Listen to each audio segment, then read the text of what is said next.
السلام علیکم ورحمۃ اللہ وبرکاتہ۔ نحمده ونصلی علی رسولہ الکریم، اما بعد۔ اللہ کے رسول صلی اللہ علیہ وسلم نے اپنی دونوں انگلیوں کو ملا کر ارشاد فرمایا تھا، میں اوپر ہوں نیچے،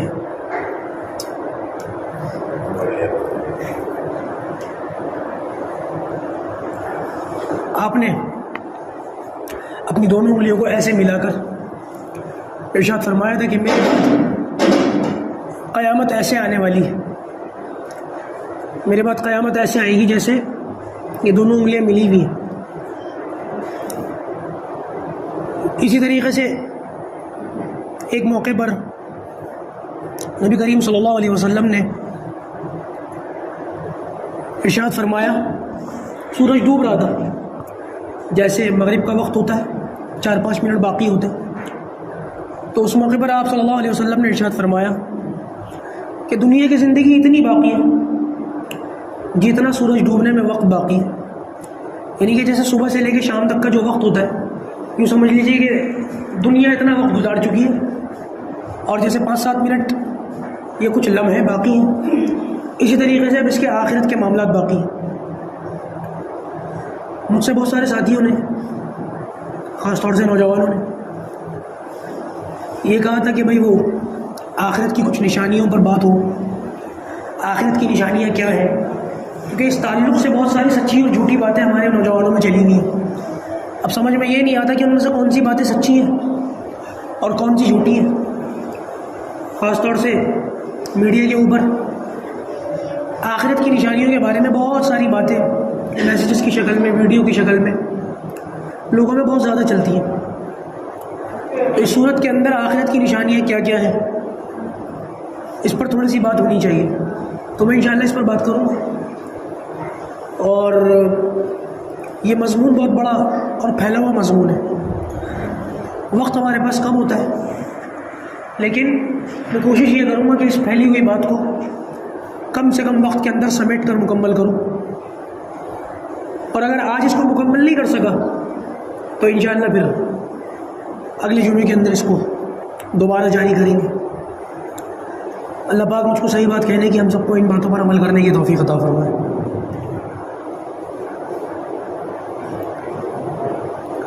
دیکھیے، قیامت کی ویسے تو بہت ساری چھوٹی بڑی نشانیاں ہیں، اور اگر آپ لوگ علماء کی باتوں کو سنتے ہو، یا آپ میں سے اگر کسی کو کچھ کتابیں پڑھنے کا شوق ہو، آپ نے کتابوں کا مطالعہ کیا ہو یا علماء کی باتوں کو سنا ہو، تو آپ کو یہ اندازہ ہوگا کہ قیامت کی بہت سی نشانیاں پوری ہو چکی ہیں جو نبی کریم صلی اللہ علیہ وسلم نے ارشاد فرمائی تھی۔ اب وہ چھوٹی بڑی نشانیاں کیا ہیں، کیسی ہیں، میں اس کی وضاحت میں نہیں جاؤں گا، چند ایک نشانیاں ہیں جن کا میں ذکر کر دیتا ہوں۔ مثال کے طور پر دین پر عمل نہیں ہو رہا، علماء کا ادب احترام بھی نہیں ہو رہا ہے، ماں باپ کی بھی نافرمانی کی جا رہی ہے، تو یہ وہ ساری نشانیاں جو نبی کریم صلی اللہ علیہ وسلم نے فرمائی تھی کہ یہ ہوگا، اور یہ ساری باتیں ہو رہی ہیں نہیں ہو رہی۔ اور ایک نشانی اللہ کے رسول صلی اللہ علیہ وسلم نے فرمائی تھی کہ جو لوگ بکریاں چراتے ہیں وہ اونچی اونچی عمارتیں بنائیں گے، اور یہ پیشن گوئی عرب کے بارے میں تھی کہ یہ لوگ بکریاں چراتے تھے اور ان کے جسم پر کپڑے بھی نہیں ہوتے تھے پورے سے، لیکن جب 1836 کے اندر وہاں پر تیل نکلا ہے تو عربوں کے حالات بدل گئے دنیاوی اعتبار سے، اور آج دنیا کے اندر بڑی بڑی عمارتیں عرب بنا رہے ہیں، بلکہ دنیا کی جو سب سے بڑی عمارت ہے وہ کس کے پاس ہے؟ وہ بھی عرب کے پاس ہے، کہ آسمانوں سے باتیں کرتی ہوئی عمارتیں ان لوگوں نے بنا لی، اور نبی کریم صلی اللہ علیہ وسلم کی یہ جو پیشن گوئی تھی یہ سچ ثابت ہو گئی۔ ایک بہت بڑی علامت جو قیامت کے قریب کی بتائی جاتی ہے وہ یہ بتائی جاتی ہے کہ برائی کو برائی نہیں سمجھا جائے گا، گناہ کو گناہ نہیں سمجھا جائے گا، اور یہ بہت بڑی مصیبت ہے جو آج ہمارے معاشرے کے اندر آہستہ آہستہ پھیلتی جا رہی ہے۔ گناہ کو گناہ نہیں سمجھا جا رہا۔ دیکھیے، گناہ کرنے والے جو ہوتے ہیں نا وہ دو طرح کے ہوتے ہیں، ایک گناہ گار تو وہ ہے جو گناہ کو گناہ سمجھ کے کر رہا ہے، اس کو بہرحال کبھی نہ کبھی توبہ کی توفیق ہو جائے گی، کیونکہ اس کو احساس ہے کہ جو میں کر رہا ہوں وہ غلط کر رہا ہوں. حالانکہ یہ بھی کوئی چھوٹی بات نہیں ہے. گناہ کرنا بہت بڑا گناہ ہے, بہت بڑی بات ہے کہ گناہ کر رہا ہے آدمی. یہ بھی کوئی چھوٹا عمل نہیں ہے. لیکن کم سے کم اس کو گناہ کرتے وقت اس بات کا احساس ہے کہ جو میں کر رہا ہوں یہ اللہ تعالیٰ کی نافرمانی. اور ایک دوسرا گناہ گار وہ ہوتا ہے جو گناہ تو کرتا ہے لیکن اس کو احساس تک نہیں کہ میں گناہ کر رہا ہوں. آپ کو بہت سارے مارکیٹ میں, سرگم وہار کی مارکیٹ میں ایسے لوگ مل جائیں گے, مارکیٹ میں بیٹھے ہوئے مسلمان ہیں, لیکن جب آپ ان کی باتیں سنو گے تو آپ کو لگے گا شاید یہ مسلمان بھی نہیں ہے, ایسی باتیں کرتے. اللہ ہماری حفاظت فرمائے. پرانے دور میں تو ہم نے اس طریقے کی باتیں کبھی سنی بھی نہیں تھی. مجھے یاد ہے والد صاحب بتاتے کہ ان کو دادا وغیرہ جو ہے ان کے آبا و اجداد نصیحت کرتے تھے کہ محلے کے اندر اگر کوئی شخص کوئی کام ایسا کرتا ہے, یعنی کہ وہ کسی بینک کے اندر جاب کرتا ہے, تو گھر والے کہہ دیا کرتے تھے بچوں سے ان کے بچوں کے ساتھ مت کھیلنا, ان کے گھر کے اندر آنے والی جو آمدنی ہے وہ حرام کی ہے, یہ اگر چیز کھائے تو ان کی چیز مت کھانا. لوگوں کو اس بات کی بھی فکر ہوتی تھی کہ 8 آنے کی ٹافی تک ہمارے بچوں کے حلق کے نیچے ان کے بچوں کے ساتھ دوستی کرنے کی وجہ سے نیچے نہ اتر جائے. باقاعدہ اگر اپنے محلے کے بچوں کو دیکھ لیا جاتا تھا, اپنے گھر کے بچوں کو دیکھ لیا جاتا تھا کہ وہ پڑوسی کے اس بچے کے ساتھ کھیل رہے ہیں کہ جس کی آمدنی ٹھیک نہیں ہے, تو والد صاحب بتاتے کہ ٹھیک گوشمالی ہوتی تھی پھر ہماری, اچھی طریقے سے پڑھائی لگا. آج تو ان باتوں کی کوئی پرواہ نہیں ہے, ان باتوں کا کوئی احساس ہی نہیں, نہ اپنے بچوں کو ان باتوں کی کوئی نصیحت ہے, نہ اپنی خود کی زندگی میں ان باتوں پر عمل ہے. کس کی کمائی آمدنی حلال ہے حرام ہے دیکھا ہی نہیں جاتا, بس صرف یہ دیکھا جاتا ہے کہ کس کی آمدنی بہت بڑھیا ہے. جس کی آمدنی بہت بڑھیا ہے وہ بڑے آدمی ہیں, ان کی بڑی عزت ہے, ان کا بڑا مقام ہے, ان کا بڑا ادب احترام ہے. تو آج یہ معاملہ ہمارے ساتھ ہو گیا کہ برائی کو برائی نہیں سمجھا جاتا. جیسے کہ میں نے بتایا آج کے دور میں اگر آپ میں سے کوئی شریف آدمی اگر آپ کی بیٹی ہو اور اس کے لیے رشتہ آئے تو آپ ظاہر سی بات ہے آپ بھی پوچھتے ہی ہیں کہ لڑکا کیا کرتا ہے, لڑکے کا کام کاروبار کیا ہے. آج بھی اگر ہم سے یہ کہہ دیا جائے کہ بھائی لڑکا بہت بڑا آدمی ہے, کیا کرتا ہے, شراب پیتا ہے, تو کوئی بھی شریف آدمی اپنی بیٹی کا ہاتھ شرابی کے ہاتھ میں دینے کو تیار نہیں ہوگا. آج بھی اگر یہ کہہ دیا جائے کہ لڑکا کیا کرتا ہے, بھائی جوا کھیلتا ہے, تو کوئی بھی شریف آدمی اپنی بیٹی کا ہاتھ جواری کے ہاتھ میں دینے کو تیار نہیں ہوگا. لیکن آج اللہ حفاظت فرمائے اگر یہ پوچھا جائے کہ لڑکا کیا کرتا ہے اور پلٹ کر یہ جواب دیا جائے کہ بھائی یہ تو بہت بڑی بیمہ کمپنی کے اندر کام کرتا ہے, یا یہ کسی بینک کے اندر بہت بڑی مینیجر کی پوسٹ پر بیٹھا ہوا ہے, تو مٹھائی کے ڈبے کھل جاتے ہیں کہ بھائی بہت بڑھیا, لڑکے کی تو بڑی اچھی آمدنی ہے. یعنی اس کی آمدنی کو جو سود کے اوپر بیسڈ ہے, انٹرسٹ بیسڈ ہے, اس کو حرام نہیں سمجھا جا رہا, اس کو غلط نہیں سمجھا جا رہا, اور اس کو بہت اچھی اور اونچی اور عزت کی چیز سمجھا جا رہا ہے. اور لوگ ایسے گھرانوں میں اپنی بیٹیوں کو دینا اور ایسے گھرانوں کو اپنا سمجھانا سمجھنا اب برا نہیں سمجھتے. یہ مسلمان سوسائٹی کی بات بتا رہا ہوں آپ کو. تو یہ قیامت کی نشانی ہے, یعنی کہ برائی کو برائی نہیں سمجھا جاتا. اس کے علاوہ اور 2-4 نشانیاں اللہ کے رسول صلی اللہ علیہ وسلم نے بتائی تھیں. مسجدوں میں جھگڑے ہوں گے, مسجدوں کے اندر اکھاڑے بنا دیے جائیں گے, چھوٹی چھوٹی باتوں کے اوپر لوگ مسجدوں میں جھگڑتے ہیں. آج یہ معاملہ ہمارے سامنے کہ اللہ حفاظت فرمائے, میری بات نہیں ہے, کتاب کے اندر لکھی ہوئی ہے یہ بات کہ اگر کوئی شخص اتنا زیادہ گیا گزرا ہو کہ بیچارے کو اپنے خود کے گھر کے اندر شناختی کارڈ دکھانے کے بعد کھانا ملتا ہو, وہ بھی مسجد کے اندر آ کر کے چودھری بن جاتا ہے. اور یہ کسی خاص مسجد کی بات نہیں ہے, تقریباً مساجد کے اندر یہی معاملہ چل رہا ہے. اس کے علاوہ ایک اور بات اللہ کے رسول صلی اللہ علیہ وسلم نے ارشاد فرمائی کہ کسی شخص کی عزت کی جائے گی اس کے شر سے بچنے کے لیے. کسی آدمی کو عزت دی جائے گی, اس کا ادب کیا جائے گا, اس کا احترام کیا جائے گا, اور صرف اس لیے نہیں کیا جائے گا کہ یہ بڑا ہے, بلکہ اس کی عزت کی جائے گی اس لیے کہ اگر اس کی عزت نہیں کریں گے تو یہ ہمارے کو پلٹ کر جو ہے نقصان پہنچا دے گا. آپ اپنی مارکیٹیں دیکھ لیں, آپ اپنے گھرانے دیکھ لیں, آپ اپنے پڑوس دیکھ لیں, کتنے لوگوں کی عزت, کتنے لوگوں کا ادب احترام صرف اس لیے کیا جاتا ہے کہ اگر اس کی عزت نہیں کی تو یہ پلٹ کر جو ہے ہمیں چھٹی کا دودھ یاد دلا دے گا. صرف اس وجہ سے لوگوں کی عزت کی جاتی ہے, صرف اس وجہ سے لوگوں کا ادب احترام کیا جاتا ہے. ایسے کتنے لوگ ہیں. آپ صلی اللہ علیہ وسلم نے ارشاد فرمایا کہ بہت سے لوگ ایسے قیامت کی نشانیوں میں سے ایک نشانی اللہ کے رسول نے ارشاد فرمائی کہ قیامت کے دن, قیامت سے پہلے یہ بھی ہوگا کہ بہت سے لوگ صبح مسلمان ہوں گے, ایمان والے سمجھے جائیں گے, لیکن شام ہوتے ہوتے کافر ہو جائیں گے. ایک بندہ ہوگا صبح مومن ہوگا اور شام کو کافر ہو چکا ہوگا.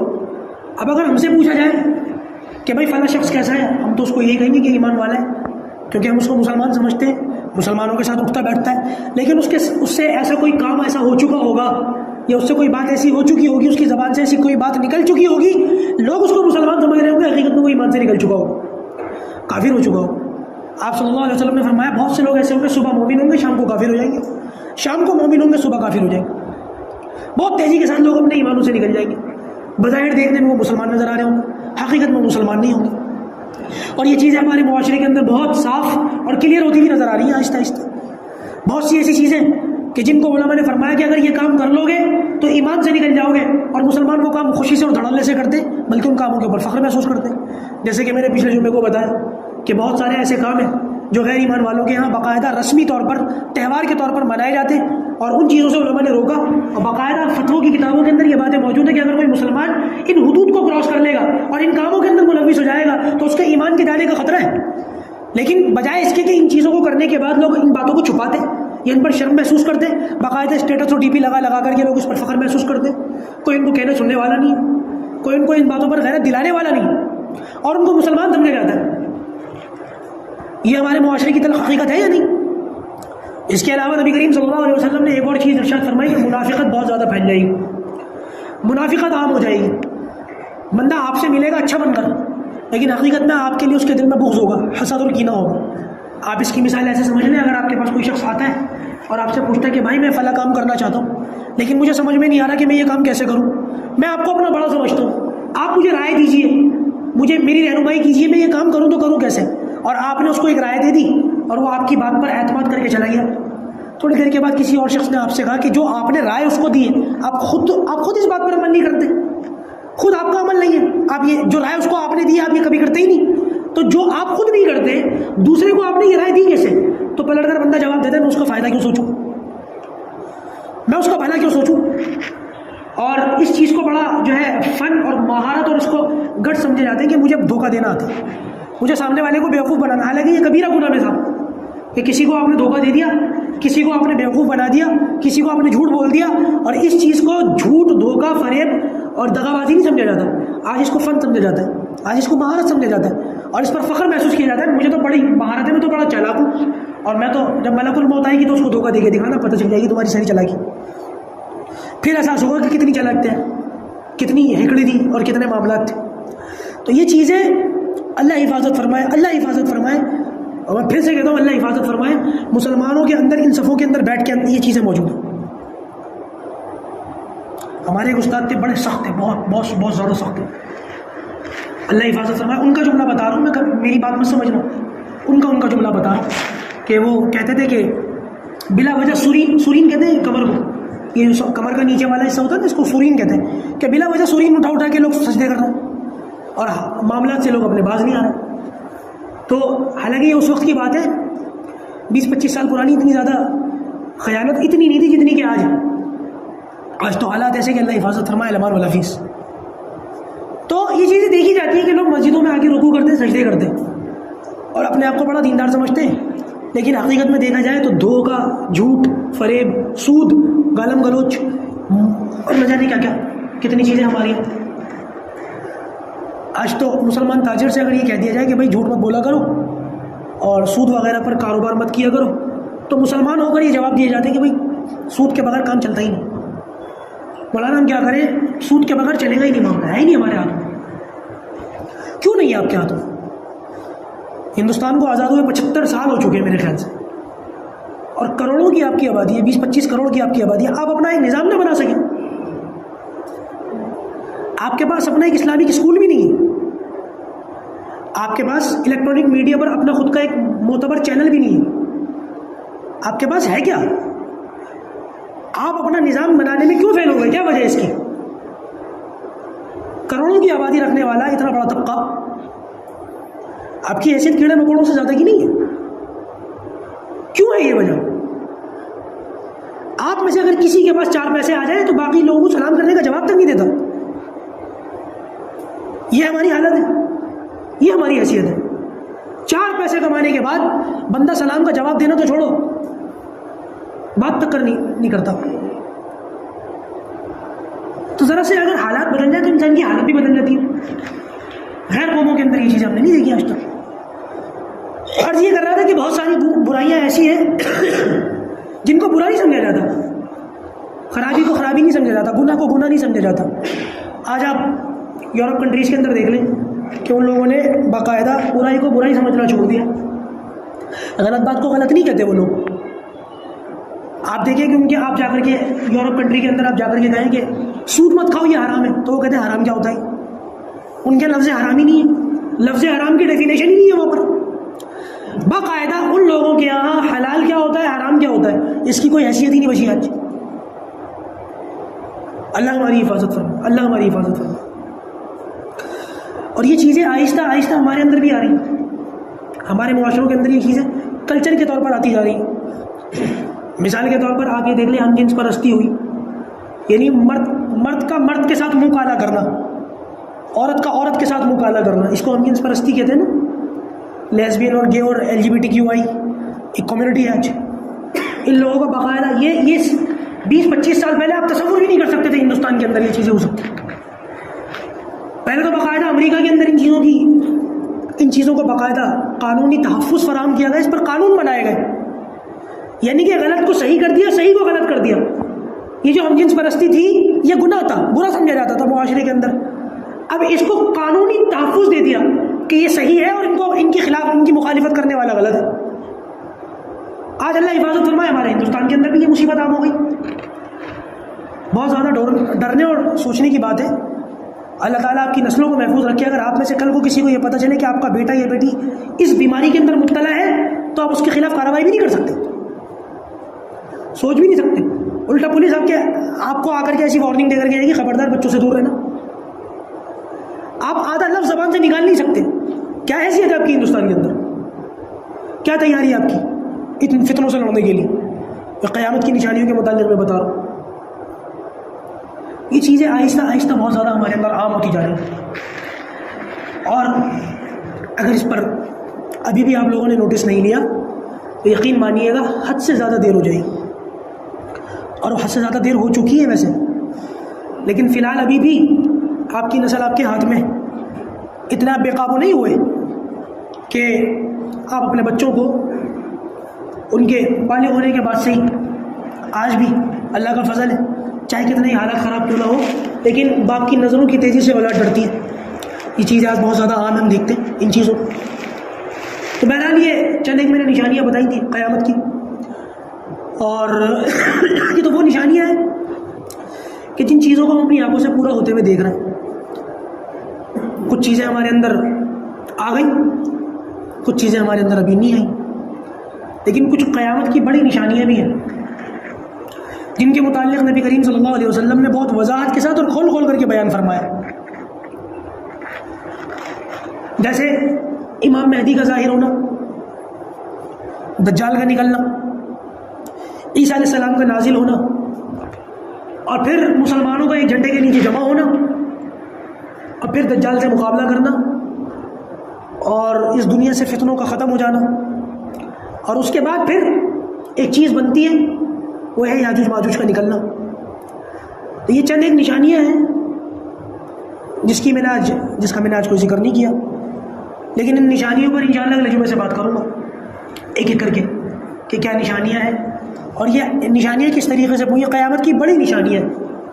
جیسے کہ نبی کریم صلی اللہ علیہ وسلم نے ارشاد فرمایا کہ قیامت کے قرب ایسا ہوگا کہ خانہ کعبہ کو توڑ دیا جائے گا, بیت اللہ کو ڈھا دیا جائے گا. اب یہ بالکل آخر کی نشانی ہے. عیسیٰ علیہ السلام آنے کے بعد واپس چلے جائیں گے, ان کا انتقال ہو جائے گا. ان کے انتقال کے بعد پھر خانہ کعبہ کو جو ہے توڑا جائے گا. آپ صلی اللہ علیہ وسلم نے فرمایا کہ میں دیکھ رہا ہوں ایک حبشی غلام ہے ٹیڑھی پنڈلیوں والا, وہ بیت اللہ کو ڈھا رہا ہے. ایک جماعت آئے گی خانہ کعبہ کو توڑنے کے ارادے سے, وہ توڑ دے گی.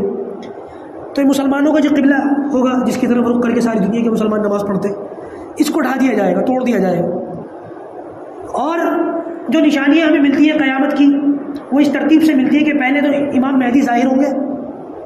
سب سے پہلے امام مہدی کا ظاہر ہونا پتہ چلتا ہے کہ امام مہدی کا ظاہر ہونا, وہ کیسے پتہ چلتا ہے, ان کی کیا نشانیاں ہیں, کیسے وہ ظاہر ہوں گے, کیسے ان کو پہچانا جائے گا, اس کی وضاحت میں انشاءاللہ اگلے جمعے میں کروں گا. تو سب سے پہلے تو ترتیب کے اعتبار سے جو پتہ چلتا ہے وہ امام مہدی کا ظاہر ہونا پتہ چلتا ہے کہ امام مہدی ظاہر ہوں گے. اور دوسرے نمبر پر جو بات پتہ چلتی ہے وہ یہ کہ پھر دجال نکلے گا, دجال ظاہر ہو جائے گا, اور دجال کے پیچھے بہت سارے لوگ, اللہ حفاظت فرمائے, جو پتہ چلتا ہے کتاب کے مطالعے سے وہ یہ پتہ چلتا ہے کہ بہت سارے مسلمان بھی اس کے پیچھے لگ جائیں گے اور وہ اس کے پیچھے لگنے کی وجہ سے اپنے ایمان سے بھی چلے جائیں گے. اور پھر دجال سے مقابلہ ہے امام مہدی کا. اور تیسرے نمبر پر جو چیز ملتی ہے وہ یہ کہ عیسیٰ علیہ السلام نازل ہوں گے اور عیسیٰ علیہ السلام حضرت امام مہدی کے پیچھے عصر کی نماز پڑھیں گے دمشق کی جامع مسجد کے اندر. اور عصر کی نماز پڑھنے کے بعد پھر دجال کے خلاف جو ہے وہ کارروائی شروع کر دی جائے گی باقاعدہ. فلسطین کے اندر آج بھی مقبوضہ فلسطین جو اسرائیل کے نام سے موجود ہے وہاں پر آج بھی اسرائیلی چھاؤنی بنی ہوئی ہے باب لد کے نام سے. نبی کریم صلی اللہ علیہ وسلم نے 1400 سال پہلے بتا دیا تھا کہ عیسیٰ علیہ السلام باب لد پر دجال کو قتل کریں گے. عیسیٰ علیہ السلام کے تیر سے یہ مارا جائے گا. اور یہ ساری نشانیاں میں ایک ایک کر کے آپ کے سامنے رکھوں گا انشاءاللہ. اور جب یہ عیسیٰ علیہ السلام دجال کو قتل کریں گے اس کو قتل کرنے کے بعد دنیا کے اندر امن و امان پھیل جائے گا. اچھا دجال کی بھی کچھ نشانیاں ہیں. اس کا قد کیسا ہوگا, چہرہ کیسا ہوگا, آنکھ کیسی ہوگی, بال کیسے ہوں گے, چال کیسی ہوگی, کرے گا کیا, ٹھہرے گا کتنے دن. نبی کریم صلی اللہ علیہ وسلم نے ایک ایک چیز وضاحت کے ساتھ بتائی. اور ان ساری نشانیوں پر میں انشاءاللہ بات کروں گا کہ دجال کا قد, اس کے بال, اس کا حلیہ. اور اس کا نام دجال نہیں ہوگا. دراصل آپ صلی اللہ علیہ وسلم نے اس کے اندر کی جو باتیں اور اس کے اندر کے جو فتنے ہیں ان فتنوں کی وجہ سے اس کو دجال کہا. اس کا نام دجال نہیں ہوگا. اب ایسا کیسے ہو سکتا ہے دنیا کے اندر کوئی شخص دنیا کے سامنے آ کر کے میں دجال ہوں, کوئی بھی نہیں مانے گا. دجال اس کا نام نہیں ہوگا. اس کو صرف اس کے حلیے سے پہچانا جائے. اور یہی وجہ ہے کہ اس کو پہچاننے میں بہت سارے لوگ غلطی بھی کریں گے. جب علماء بتائیں گے کہ یہ دجال ہے تو کہیں گے خواہ مخواہ کی باتیں مت کرو, اتنے سالوں سے تو آج تک نکلا نہیں, آج نکل گیا, تم زیادہ اپنے آپ کو بول رہے ہو, گوگل کرو اور ویکیپیڈیا دیکھو, یہ سب اس قسم کی لوگ باتیں کریں گے. اور دجال کو صرف اس کی نشانی, جیسے امام مہدی کو ان کی نشانیوں سے پہچانا جائے گا, تو میں انشاءاللہ اگلے جمعے کو امام مہدی کے اندر کی جو نشانیاں ہیں اور ان کی نشانیوں کے ذریعے سے ان کو کیسے پہچانا جائے گا یہ بھی بتاؤں گا. اور دجال کے اندر کی جو نشانیاں ہیں اور اس کی نشانیوں کے ذریعے سے اس کو کیسے پہچانا جائے گا میں یہ بھی بتاؤں گا. اور اس متعلق انشاءاللہ اگلے جمعے کا جو بیان ہے نا یہ تھوڑا سا تفصیلی بھی ہوگا اور تھوڑا سا قیمتی بھی ہوگا.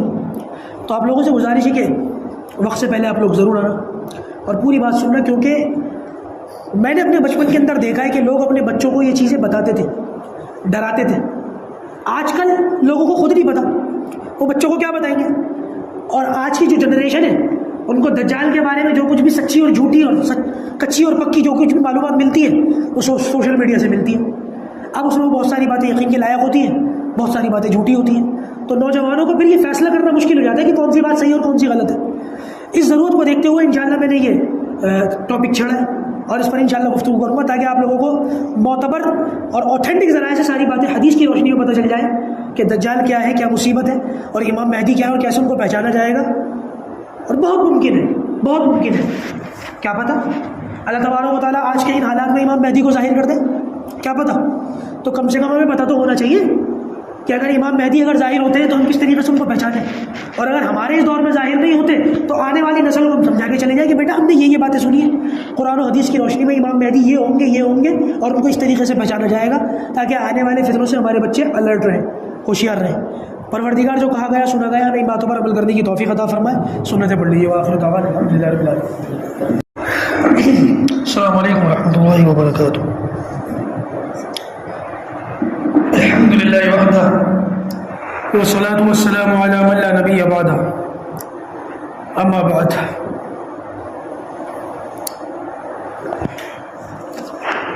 آپ سب واقف ہیں کہ گزشتہ جمعے میں آخرت کی نشانیوں کے متعلق میں نے گفتگو کی تھی. قیامت سے پہلے جو نشانیاں نبی کریم صلی اللہ علیہ وسلم نے بیان فرمائی, کچھ نشانیاں ان میں چھوٹی ہیں اور کچھ نشانیاں ان میں بڑی ہیں. ان میں سے کچھ نشانیاں تو پوری ہو گئی, اپنے انجام کو پہنچ گئی. کچھ چیزوں کو ہم اپنی آنکھوں سے دیکھ رہے ہیں اور کچھ نشانیاں وہ ہیں جن کا پورا ہونا ابھی باقی ہے.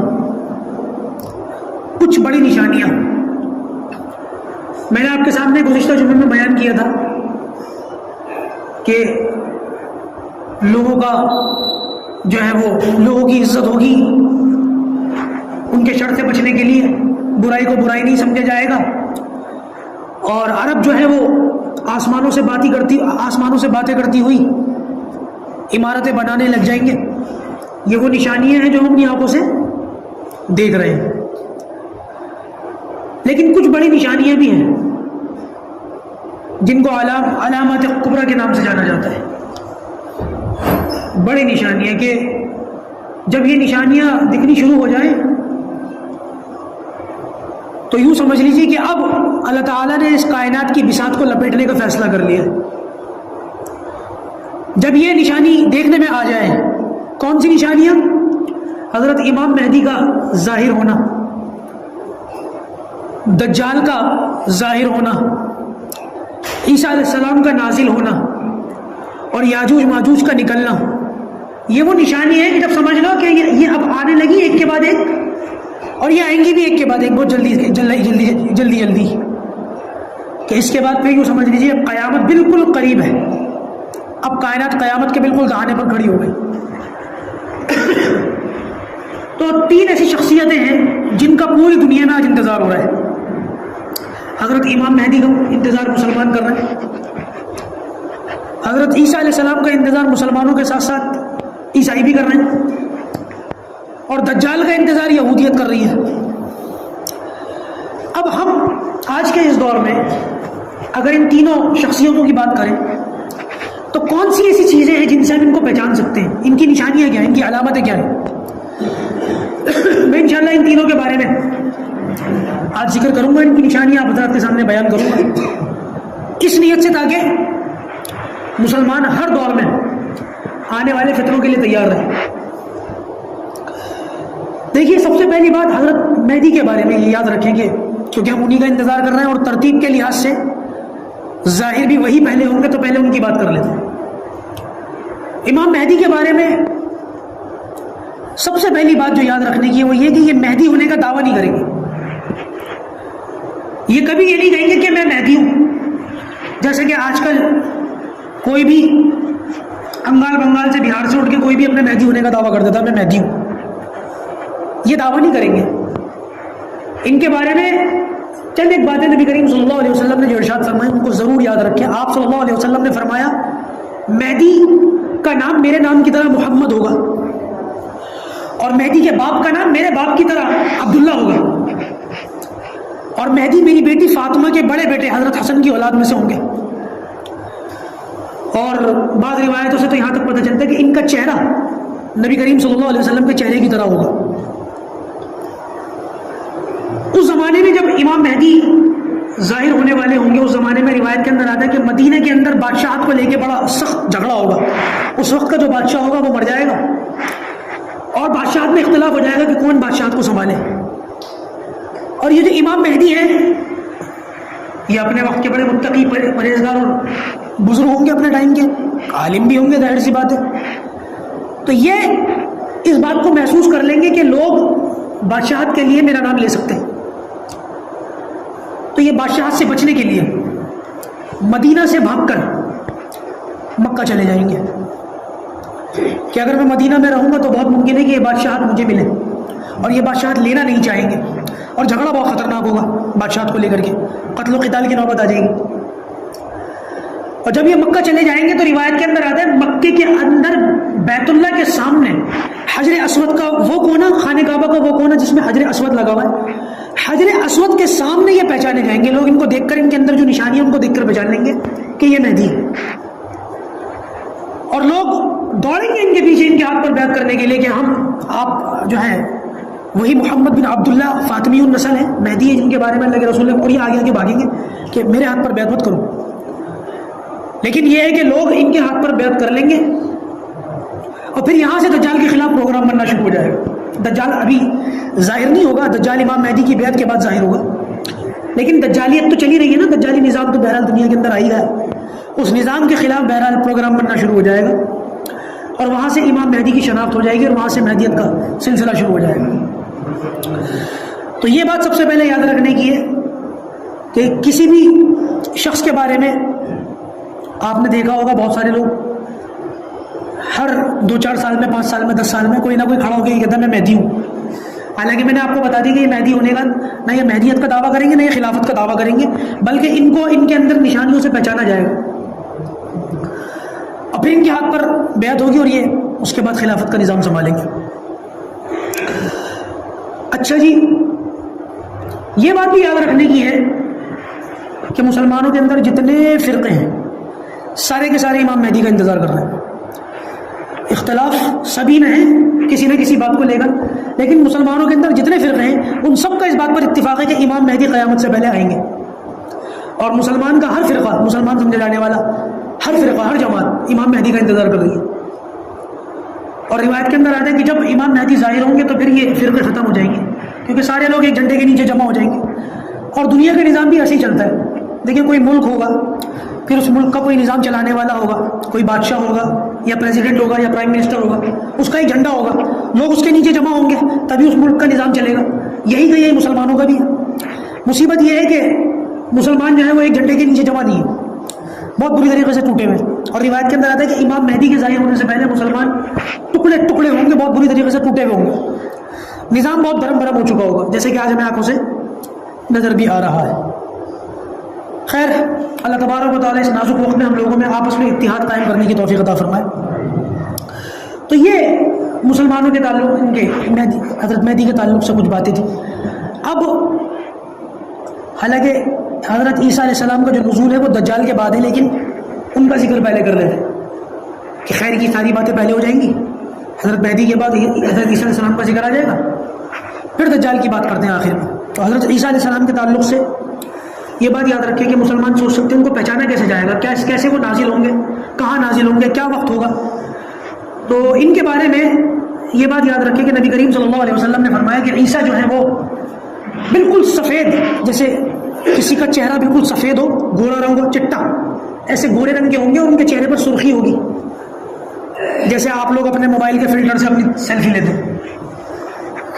مذاق والی بات کر رہا ہوں، لیکن کہنے کا مطلب یہ ہر آدمی چاہتا ہے نا کہ میں ذرا خوبصورت نظر آؤں، اور خوبصورتی زیادہ جو ہے وہ سفیدی اور سرخی مائل رنگت کے اندر ہے۔ تو نبی کریم صلی اللہ علیہ وسلم نے فرمایا کہ ان کا جو چہرہ ہوگا، ان کا جو چہرے کا رنگ ہوگا وہ بالکل سفید ہوگا، اور ان کے چہرے پہ کچھ نہ کچھ لالی اور سرخی محسوس ہو رہی ہوگی۔ ان کے گھنگھرانے بال ہوں گے اور کندھے تک لمبے بال ہوں گے، اور ان کے بارے میں یہ آتا ہے کہ پیلے رنگ کے دو کپڑے انہوں نے پہن رکھے ہوں گے، اور جس وقت یہ آسمان سے نازل ہوں گے، روایت کے اندر آتا ہے ایک رات پہلے دجال سے مقابلہ چل رہا ہوگا مسلمانوں کا، اور بری طریقے سے مسلمانوں کو شکست ہوگی، اور جو جماعت مسلمانوں سے لڑ رہی ہوگی، جو جماعت دجال سے لڑ رہی ہوگی مسلمانوں کی، ان میں سے 1/3 قتل ہو جائیں گے، دوسرے 2/3 جو ہے وہ بری طریقے سے شکست کھا کے زخمی ہو جائیں گے، اور 1/3 جو ہے ان کو قید وغیرہ کر لیا جائے گا، لیکن دجال ان کو چھوڑ دے گا کمزور سمجھ کے۔ اور جن کو چھوڑ دیا جائے گا پھر وہ لوگ یہ کہیں گے کہ اچھا صبح فجر کی نماز پڑھ کے باقاعدہ جو ہم بچے ہوئے ہم بھی اب نہیں بچیں گے، ہم بھی لڑائی کریں گے اور آخرت میں اللہ تعالیٰ سے جا ملیں گے۔ تو صبح فجر کی نماز کے لیے جب یہ لوگ کھڑے ہوئے ہوں گے اور امام مہدی میں ہوں گے، اس وقت یہ لوگ دیکھیں گے کہ حضرت عیسیٰ علیہ السلام کی نشانیوں کے ساتھ جو میں نے ابھی بیان کی، اللہ کے رسول صلی اللہ علیہ وسلم نے فرمایا کہ ان کے بالوں میں اتنی چمک اور شائننگ ہوگی، ایسا محسوس ہوگا کہ ان کے بالوں سے قطرے، پانی کے قطرے گر رہے ہیں، دیکھنے والوں کو یوں لگے گا جیسے ابھی جنت سے غسل کر کے اترے، اور 2 فرشتوں کے کندھوں پر ہاتھ رکھ کر یہ دمشق کی جامع مسجد کے اندر اس کی مینار پر اتریں گے۔ جامعہ امیہ کے نام سے یہ مسجد آج بھی موجود ہے، اور جب یہ اس مینار پر اتریں گے صبح کا وقت ہوگا، امام مہدی کے بارے میں آتا ہے کہ حضرت عیسیٰ علیہ السلام کو دیکھ کر کے پیچھے ہٹیں گے، کیونکہ بھائی یہ نبی ہے اور نبی کا درجہ بہت بڑا ہے، لیکن روایت کے اندر آتا ہے کہ عیسیٰ علیہ السلام حضرت امام مہدی ہی کی اختتام میں نماز پڑھیں۔ یہ عزت اللہ رب العزت نے اس امت کو عطا فرمائی ہے کہ یہ امت امامت کرے گی، امارت کرے گی، پھر وہاں سے باقاعدہ ایک جھنڈے کے نیچے حضرت امام مہدی اور حضرت عیسیٰ علیہ السلام اور ان کے نیچے سارے مسلمان جمع ہو کر کے دجال کے خلاف پروگرام بنانا شروع کر دیں گے۔ اور روایت کے اندر آتا ہے کہ حضرت عیسیٰ علیہ السلام مسلمانوں سے کہیں گے کہ لشکر سے کہیں گے بیچ میں سے ہٹو اور دجال کو اور مجھ کو آمنے سامنے ہونے دو کہ یہ مجھے دیکھ لیں۔ نبی کریم صلی اللہ علیہ وسلم نے ارشاد فرمایا کہ عیسیٰ علیہ السلام کو دیکھتے ہی دجال کی ایسی حالت ہو جائے گی کہ وہ پگھلنا شروع ہو جائے گا، ایسے پگھلے گا جیسے پانی کے اندر نمک پگھلتا ہے، یا ایک روایت کے الفاظ یہ ملتے ہیں کہ ایسے پگھلے گا جیسے دھوپ کے اندر چکنائی پگھلتی ہے۔ لیکن عیسیٰ علیہ السلام اس کو باقاعدہ اپنے تیر سے قتل کریں گے، جس سے کیونکہ وہ یہودی ہوگا، انسان ہوگا، کوئی دجال ایسا تو نہیں ہے کہ انسان نہیں ہوگا، کوئی ایلین مخلوق ہوگی، ایسا نہیں ہے، انسان ہوگا، یہودی النسل ہوگا۔ اور اس کے تعلق سے بھی تھوڑی دیر میں بتاتا ہوں اس کی کیا نشانیاں، اس کو پہچانا کیسے جائے گا، کیا اس کی علامتیں۔ بہرحال نبی کریم صلی اللہ علیہ وسلم کی جو احادیث ہے اس کی روشنی میں پتہ یہ چلتا ہے کہ باب لط کے پاس اس کو قتل کیا جائے گا۔ اس کے بعد حضرت عیسیٰ علیہ السلام جو ہے وہ صلیب کو توڑ دیں گے، خنزیر کو قتل کر دیں گے۔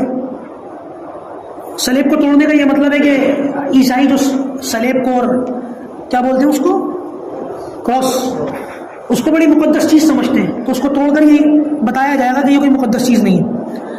اور خنزیر کو قتل کرنے کا مطلب یہ ہے کہ عیسائیت آج بھی خنزیر کو حلال سمجھتی ہے، بھینس بکرے کی طرح اس کو کھاتے ہیں، تو لہٰذا خنزیر کو قتل کرنے کی طرف، اس بات کی طرف یہ اشارہ ہوگا اور یہ وضاحت کے ساتھ اعلان ہوگا کہ یہ چیز یہ نجس العین ہے اور اس کو کھانا حرام ہے۔ تو یہ جو ہے ساری باتیں ملتی ہیں، اور ترتیب اس طریقے سے ملتی ہے کہ پہلے امام مہدی جو ہے وہ ظاہر ہوں گے، ان کے ہاتھ پر بیعت ہوگی، اور پھر دجال نکلے گا، اور دجال کے نکلنے کے بعد یہ ملتا ہے کہ وہ 40 دنوں تک اس زمین پر رہے گا، اور اس کے بعد عیسیٰ علیہ السلام کے ہاتھوں وہ قتل ہوگا، ان کا نزول ہوگا۔ مجھے جو چیزیں آج کل دیکھنے میں ملتی ہیں وہ یہ ملتی ہے کہ عیسیٰ علیہ السلام کے بارے میں یہ ملتا ہے کہ وہ نازل ہوں گے فرشتوں کے کندھوں پر ہاتھ رکھ کر کے۔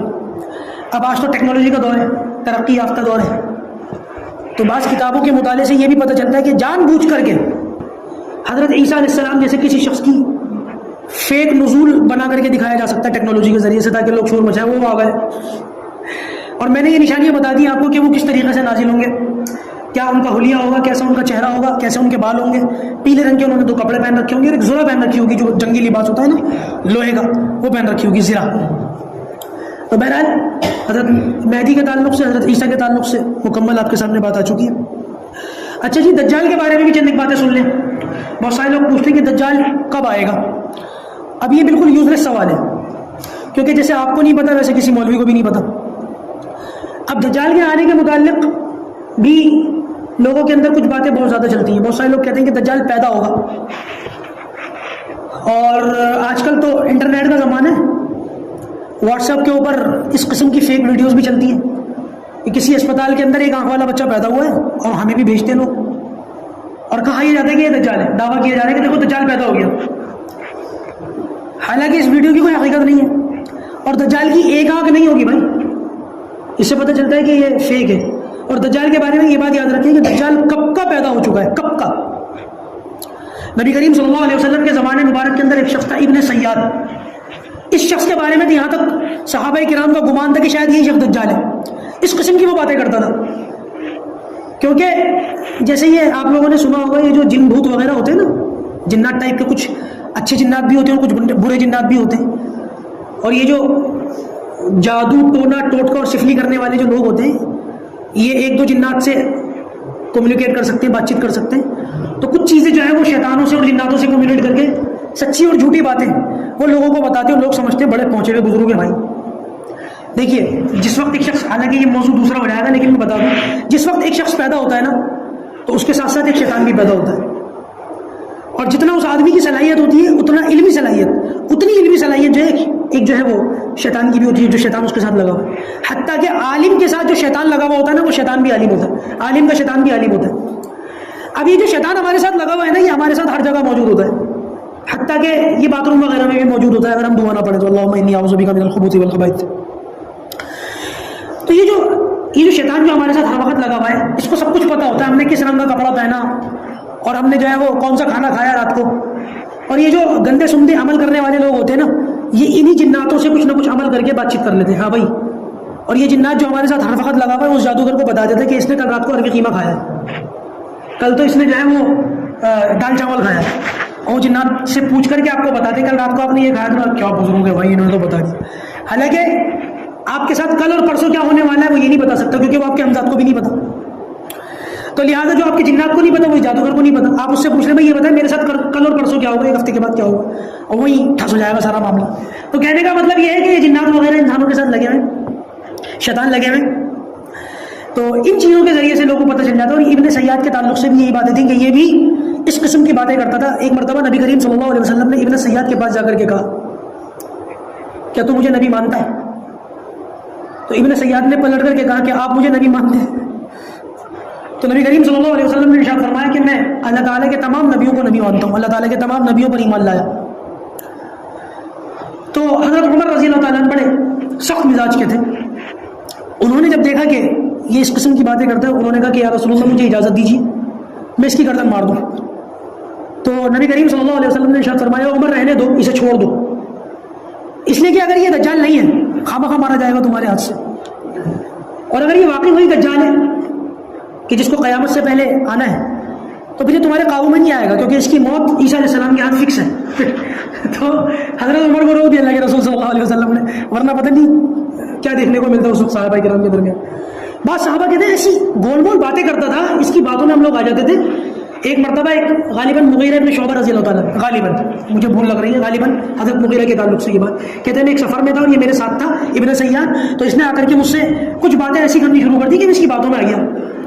پھر اس نے آگے بڑھ کر کے جو مجھ سے کہا اور مجھے فوراً ہوش آ گیا کہ یہ وہی شخص ہے جس کے بارے میں نبی کریم صلی اللہ علیہ وسلم نے کچھ باتیں کہی ہیں. تو اس نے مجھ سے یہ کہا کہ دیکھو تمہارے نبی کہتے ہیں دجال کانا ہوگا اور میں کانا نہیں ہوں, اور میری آنکھیں تو دونوں ٹھیک ہیں. اور پھر اس نے جو باتیں گول مول کرنی شروع کری تو کہتے ہیں کہ میں نے اس سے جو ہے پناہ مانگ لی اور مجھ سے دور ہو گیا. اس کے بارے میں آتا ہے کہ جنگ جمل اور جنگ صفین کے بعد یہ کہاں غائب ہوا کسی کو نہیں پتا, اس کی زندگی اور موت کو کچھ پتہ نہیں چلتا, غائب ہو گیا تھا.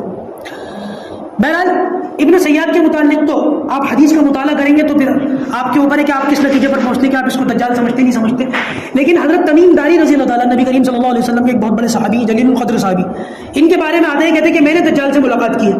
ترمذی شریف کے اندر روایت ہے, کہتے ہیں کہ ہم سمندر کے سفر میں تھے اور طوفان آ گیا اور ہمارا جہاز جو ہے وہ ٹوٹ پھوٹ گیا. ایک لکڑی کے تختے کے پھٹے کے اوپر ہم جو ہے وہ نیم بےہوشی کے عالم میں تھے یا بےہوشی کے عالم میں تھے, اس پر ہم سوار ہو گئے. وہ ایک جزیرے کے اوپر پہنچ گیا. جب وہاں ہم پہنچے تو ہمیں بہت لمبی حدیث ہے, میں شارٹ کر کے بتا رہا ہوں. وہاں ایک جانور دکھا اور وہ کسی چیز کی پہرے داری کر رہا تھا, حفاظت کر رہا تھا. پھر ہم تھوڑا آگے بڑھے اس جزیرے پر, ٹاپو پر, تو ہم نے دیکھا کہ ایک شخص ہے وہ اس کو زنجیروں سے باندھ رکھا, بڑا لئیم شہیم اور طاقتور ٹائپ کا. تو اس نے ہم سے کچھ باتیں پوچھی, تم کہاں سے ہو؟ تو ہم نے بتایا کہ ہم جزیرہ عرب سے ہیں, مکہ سے ہیں.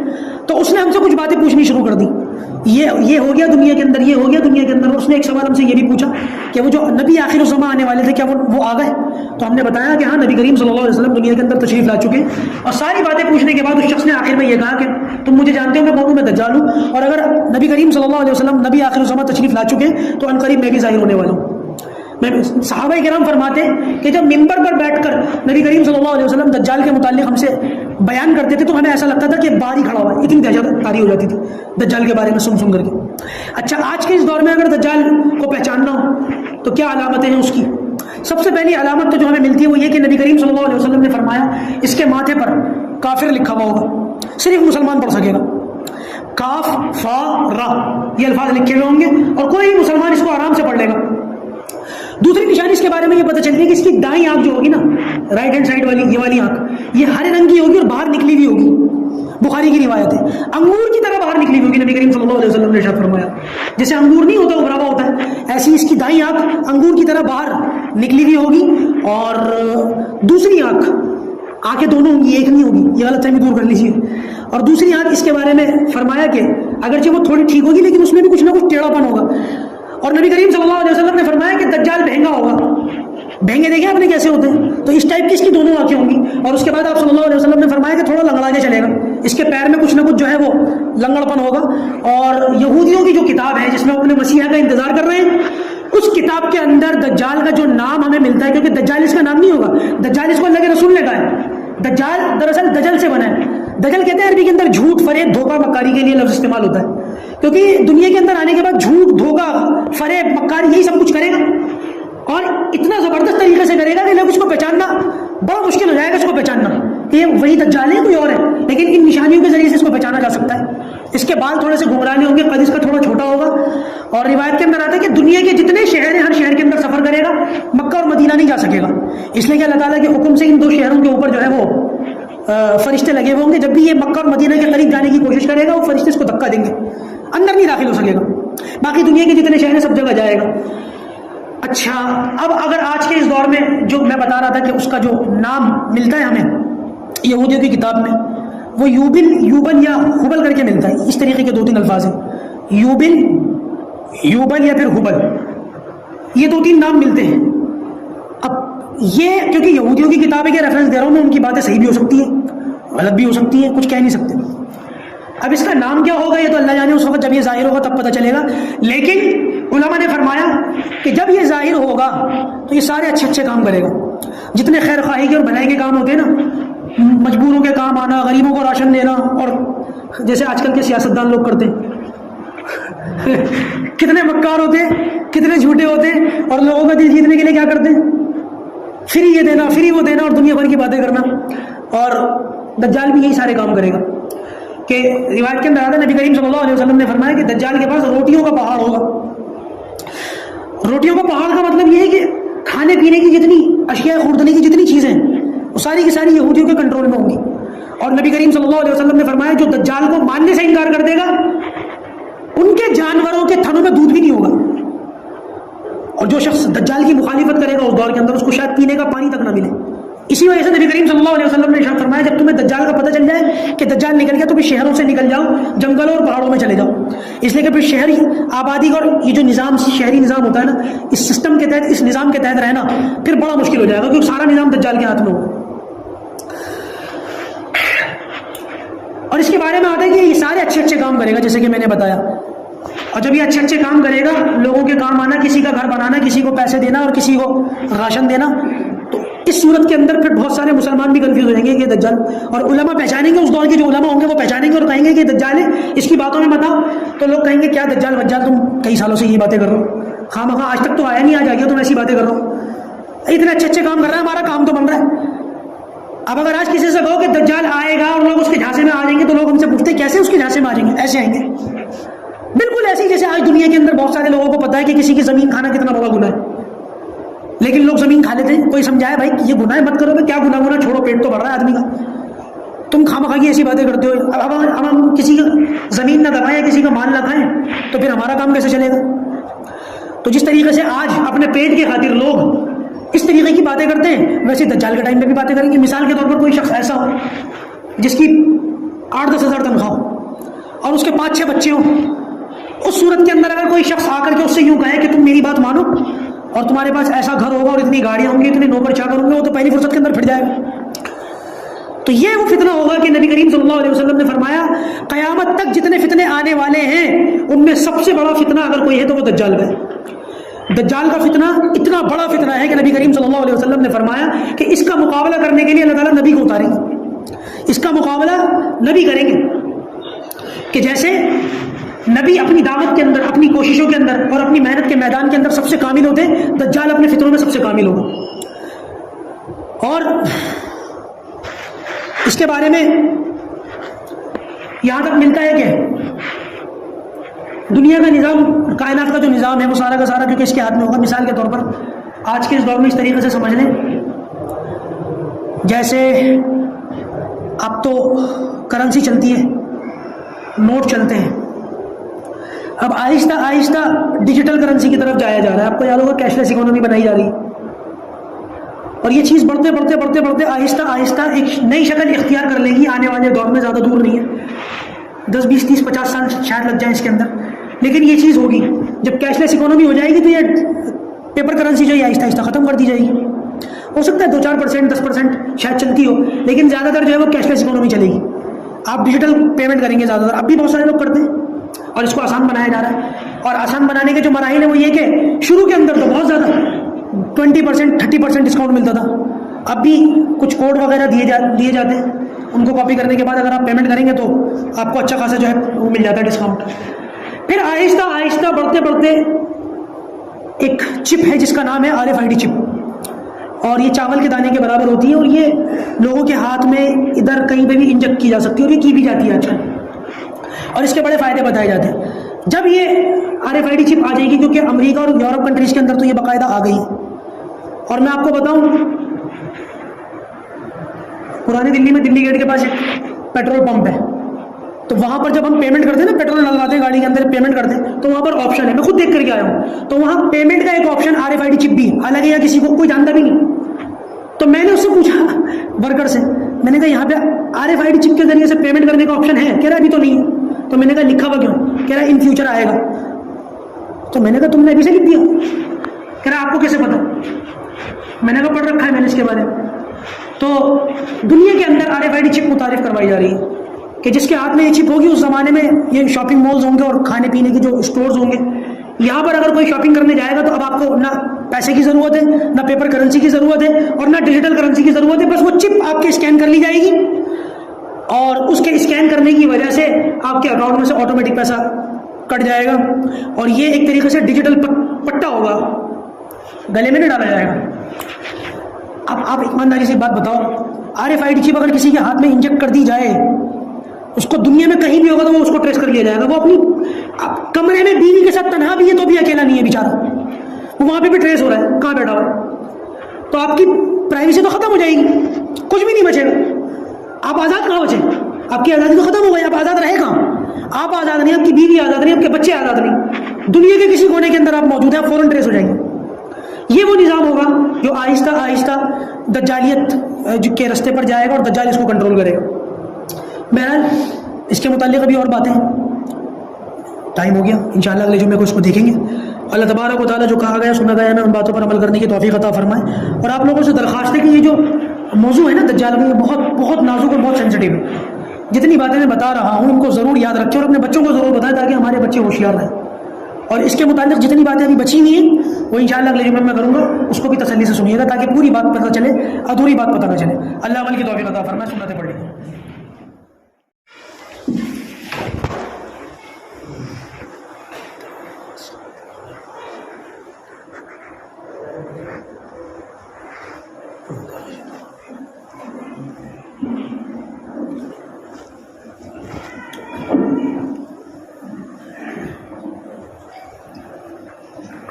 السلام علیکم ورحمۃ اللہ وبرکاتہ۔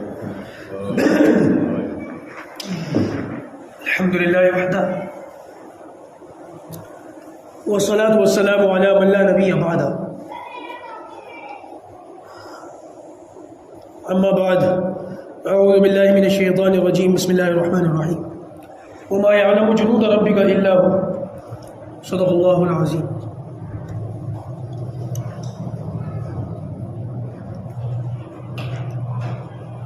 گزشتہ 2 جمعوں سے آخرت کی نشانیاں، قیامت کی نشانیاں، ان پر بات ہو رہی ہے۔ گزشتہ نشست میں دجال کے متعلق تفصیل سے بات ہوئی، اس کی نشانیاں کیا کیا ہوں گی اس پر بات ہوئی، امام مہدی کے بارے میں بات ہوئی، ان کے اندر کیا کیا علامتیں ہوں گی، ان کو کیسے پہچانا جائے گا، اس پر بات ہو گئی۔ حضرت عیسیٰ علیہ السلام کے بارے میں بھی بات ہو گئی۔ اب آخرت کے متعلق چند ایک نشانیاں بچتی ہیں، ان کا بھی ذکر کر لیتے ہیں۔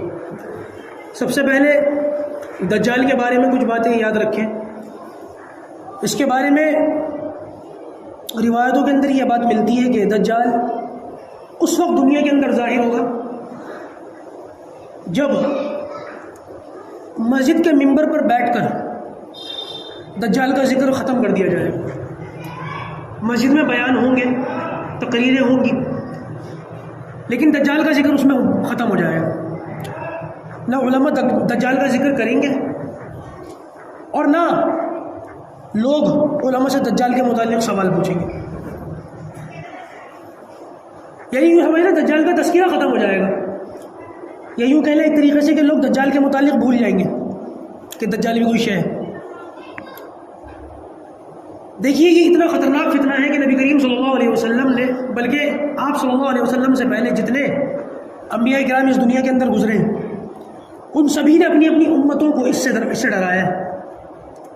آپ صلی اللہ علیہ وسلم نے ارشاد فرمایا کہ گزشتہ انبیاء نے اپنی اپنی امتوں کو دجال کے فتنے سے ڈرایا ہے، اور بلا شبہ میں آخری نبی ہوں اور تم بہترین امت ہو۔ اس لیے یہ بات تو یقینی ہے کہ دجال تم میں سے ہی نکلے گا۔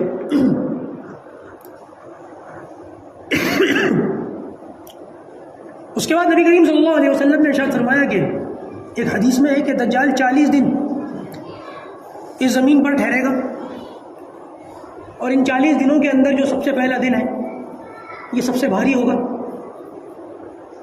جو سب سے پہلا دن ہے یہ 1 سال کے برابر ہوگا۔ اب اللہ جانے کس طریقے سے ہوگا، کیا ہوگا، بہرحال حدیث میں بھی الفاظ آئے ہیں تو ہمارا اس پر ایمان ہے۔ دوسرے دن کے بارے میں اللہ کے رسول نے بیان فرمایا کہ دوسرا دن جو یہ 1 مہینے کے برابر ہوگا، اور جو تیسرا دن ہے یہ 1 ہفتے کے برابر ہوگا، اور بچے ہوئے جو 37 دن ہیں یہ اپنے معمول کے مطابق نارمل ہوں گے۔ پہلے جو 3 دن ہیں ان کا ذکر بہت زیادہ خطرناک لیول پر ملتا ہے۔ روایتوں کے مطالعے سے پتہ یہ چلتا ہے کہ جس سال دجال دنیا میں آئے گا اس سے پہلے جو 3 سال ہوں گے وہ بڑے عجیب و غریب ہوں گے۔ اللہ تبارک و تعالیٰ آسمان سے فرمائے گا کہ آدھی بارش روک دو، اور زمین کو حکم دے گا کہ اپنے غلے اور فصلیں جو نکلتے ہیں آدھے روک دو۔ تو لہذا پہلے سال تو آدھی بارش ہوگی، جتنی بارش ہوگی اس سے آدھی ہوگی، اور جتنے غلے اور فصلیں زمین سے نکلتے ہیں وہ بھی آدھے رہ جائیں گے۔ پھر اس کے اگلے سال اللہ تبارک و تعالیٰ آسمان کو حکم دے گا کہ 2/3 بارش روک دو، اور زمین کو حکم دے گا کہ 2/3 غلہ روک دے، اور ایسا ہوگا۔ بارش 2/3 رک جائے گی اور غلہ 2/3 رک جائے گا، اور پھر تیسرے سال اللہ تبارک و تعالیٰ آسمان کو حکم دے گا کہ مکمل بارش روک دے، اور زمین کو حکم دے گا کہ مکمل غلہ وہ روک دے۔ تیسرے سال نہ بارش ہوگی نہ غلہ ہوگا، اور یہ وہی سال ہوگا جس میں دجال ظاہر ہوگا۔ میں نے پچھلے جمعے کو ایک حدیث پڑھ کر سنائی جس میں نبی کریم صلی اللہ علیہ وسلم نے ارشاد فرمایا کہ دجال کے پاس روٹیوں کا پہاڑ ہوگا، اور اس کے پاس پینے وغیرہ کا پانی بھی مہیا ہوگا۔ پرانے دور کے اندر تو یہ حدیثیں لوگ ایمان لاتے تھے لیکن سمجھ میں نہیں آتی تھی، لیکن جیسے جیسے ہم لوگ آہستہ آہستہ دجالی دور کے قریب ہوتے جا رہے ہیں اور سائنس اور ٹیکنالوجی کے اندر ترقی اور مہارت دیکھتے چلے جا رہے ہیں، آہستہ آہستہ یہ چیزیں ہمیں سمجھ میں بھی آ رہی ہیں۔ آپ یہ دیکھیں کہ آج کل کھانے پینے کی جتنی چیزیں ہیں وہ تقریباً پروسیس سے گزر کر پیکٹ کے اندر پیک کر کے ہی آتی ہیں۔ جتنی بھی کھانے پینے کی چیزیں ساری مصنوعی ہیں، بناوٹی ہیں، اور ان ساری چیزوں کے اندر کچھ بھی آپ دیکھ لیں، کچھ بھی، ہر چیز پیکنگ کے اندر آ رہی ہے، پنی کے اندر آ رہی ہے اور سیل پیک ہوتی ہے۔ اب اس کے اندر، اس کیٹیگری کے اندر جو ہے وہ سبزی اور پھل اور فروٹ کو بھی لانے کی پوری کوشش ہو رہی ہے، جس کے بڑے برے نتائج آپ ہندوستان کے اندر دیکھ چکے ہیں پچھلے سال کہ کتنے لوگ سڑکوں پر اترے تھے اور اس پر پروٹیسٹ ہوا تھا۔ بہرحال لیکن آج نہیں تو کل اس چیز کے اندر کامیابی حاصل کر لی جائے گی۔ ہر چیز بناوٹی ہے، حتیٰ کہ یہ ساری بناوٹی چیزوں کے اندر سب سے زیادہ بازی ماری ہے کولڈ ڈرنک نے۔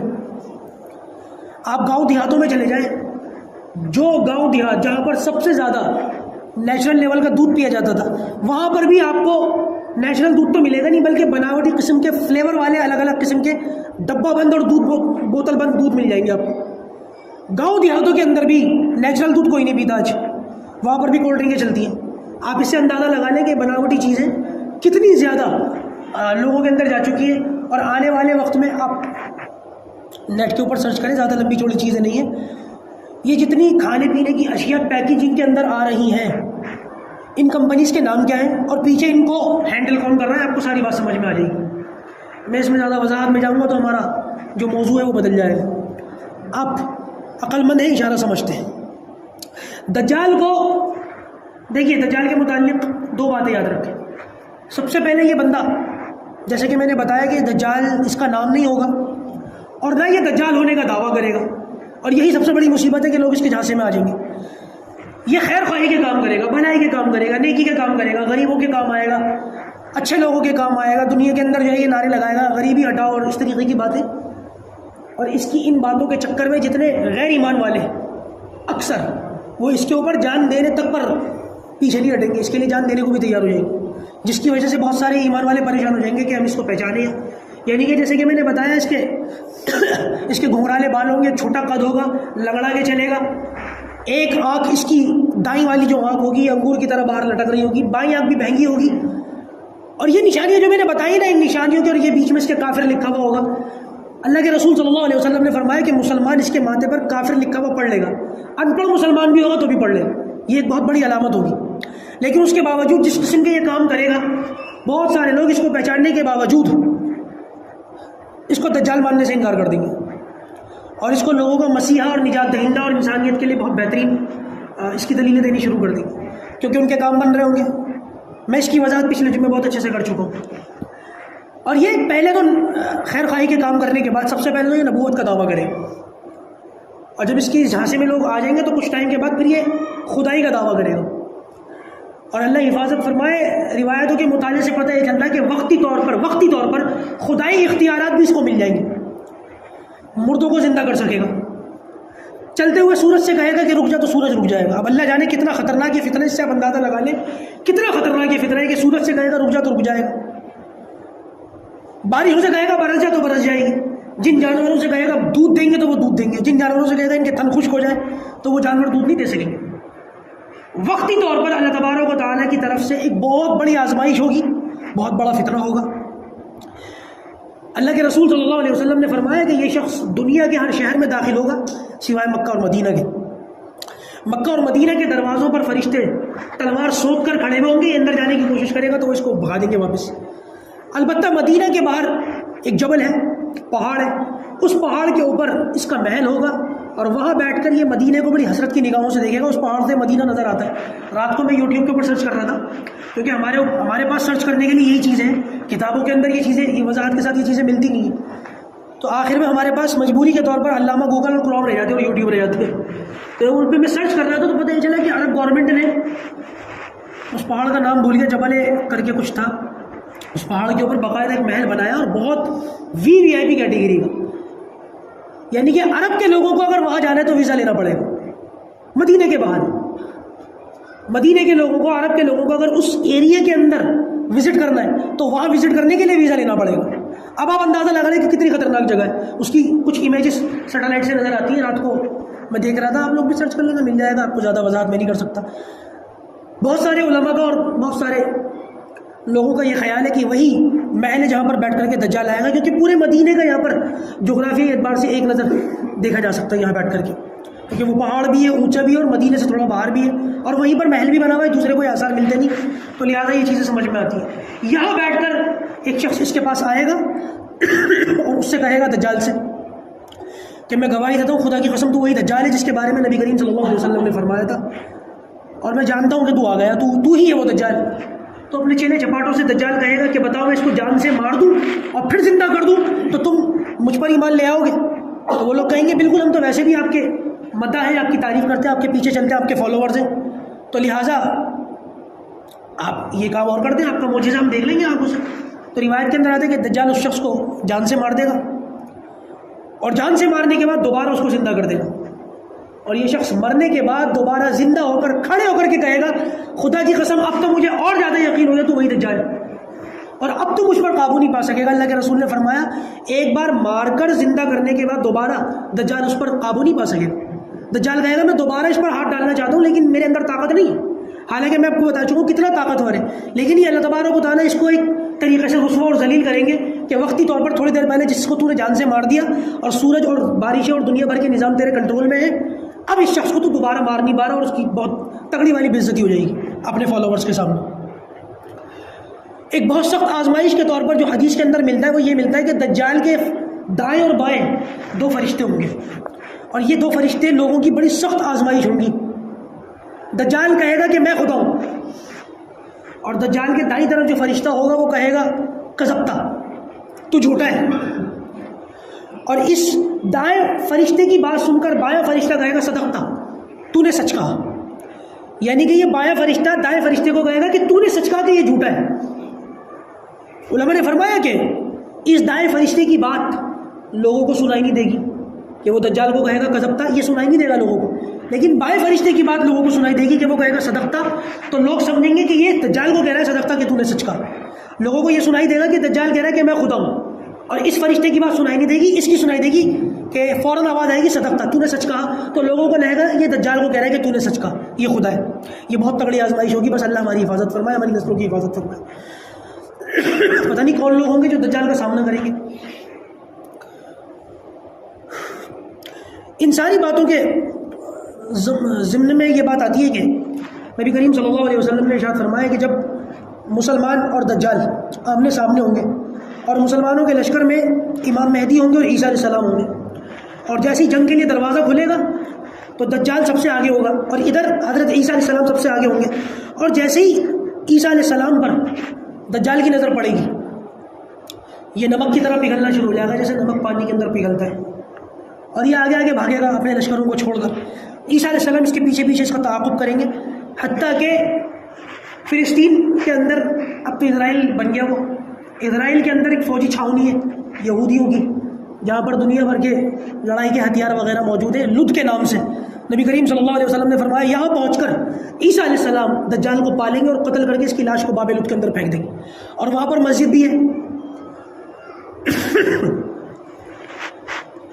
بہرحال یہ ساری باتیں میں وضاحت کے ساتھ بتا چکا تھا، کچھ رہ گئی تھی جو میں دوبارہ عرض کر رہا ہوں کہ دجال کو قتل کرنے کے بعد عیسیٰ علیہ السلام پھر جو ہے وہ صلیب کو توڑیں گے اور خنزیر کو قتل کریں گے، اور اتنا زیادہ جو ہے وہ پہلے تو مسلمان کی بہت زیادہ، عیسیٰ علیہ السلام کے نکلنے سے پہلے مسلمانوں کو بہت قتل کیا جائے گا. نبی کریم صلی اللہ علیہ وسلم نے ارشاد فرمایا کہ اگر کسی کے 1000 بیٹے ہوں تو 999 قتل ہو جائیں گے، ایک بچے گا. یہودی اتنا زیادہ قابض ہو جائیں گے، مسلمانوں کی یہ حالت ہو جائے گی.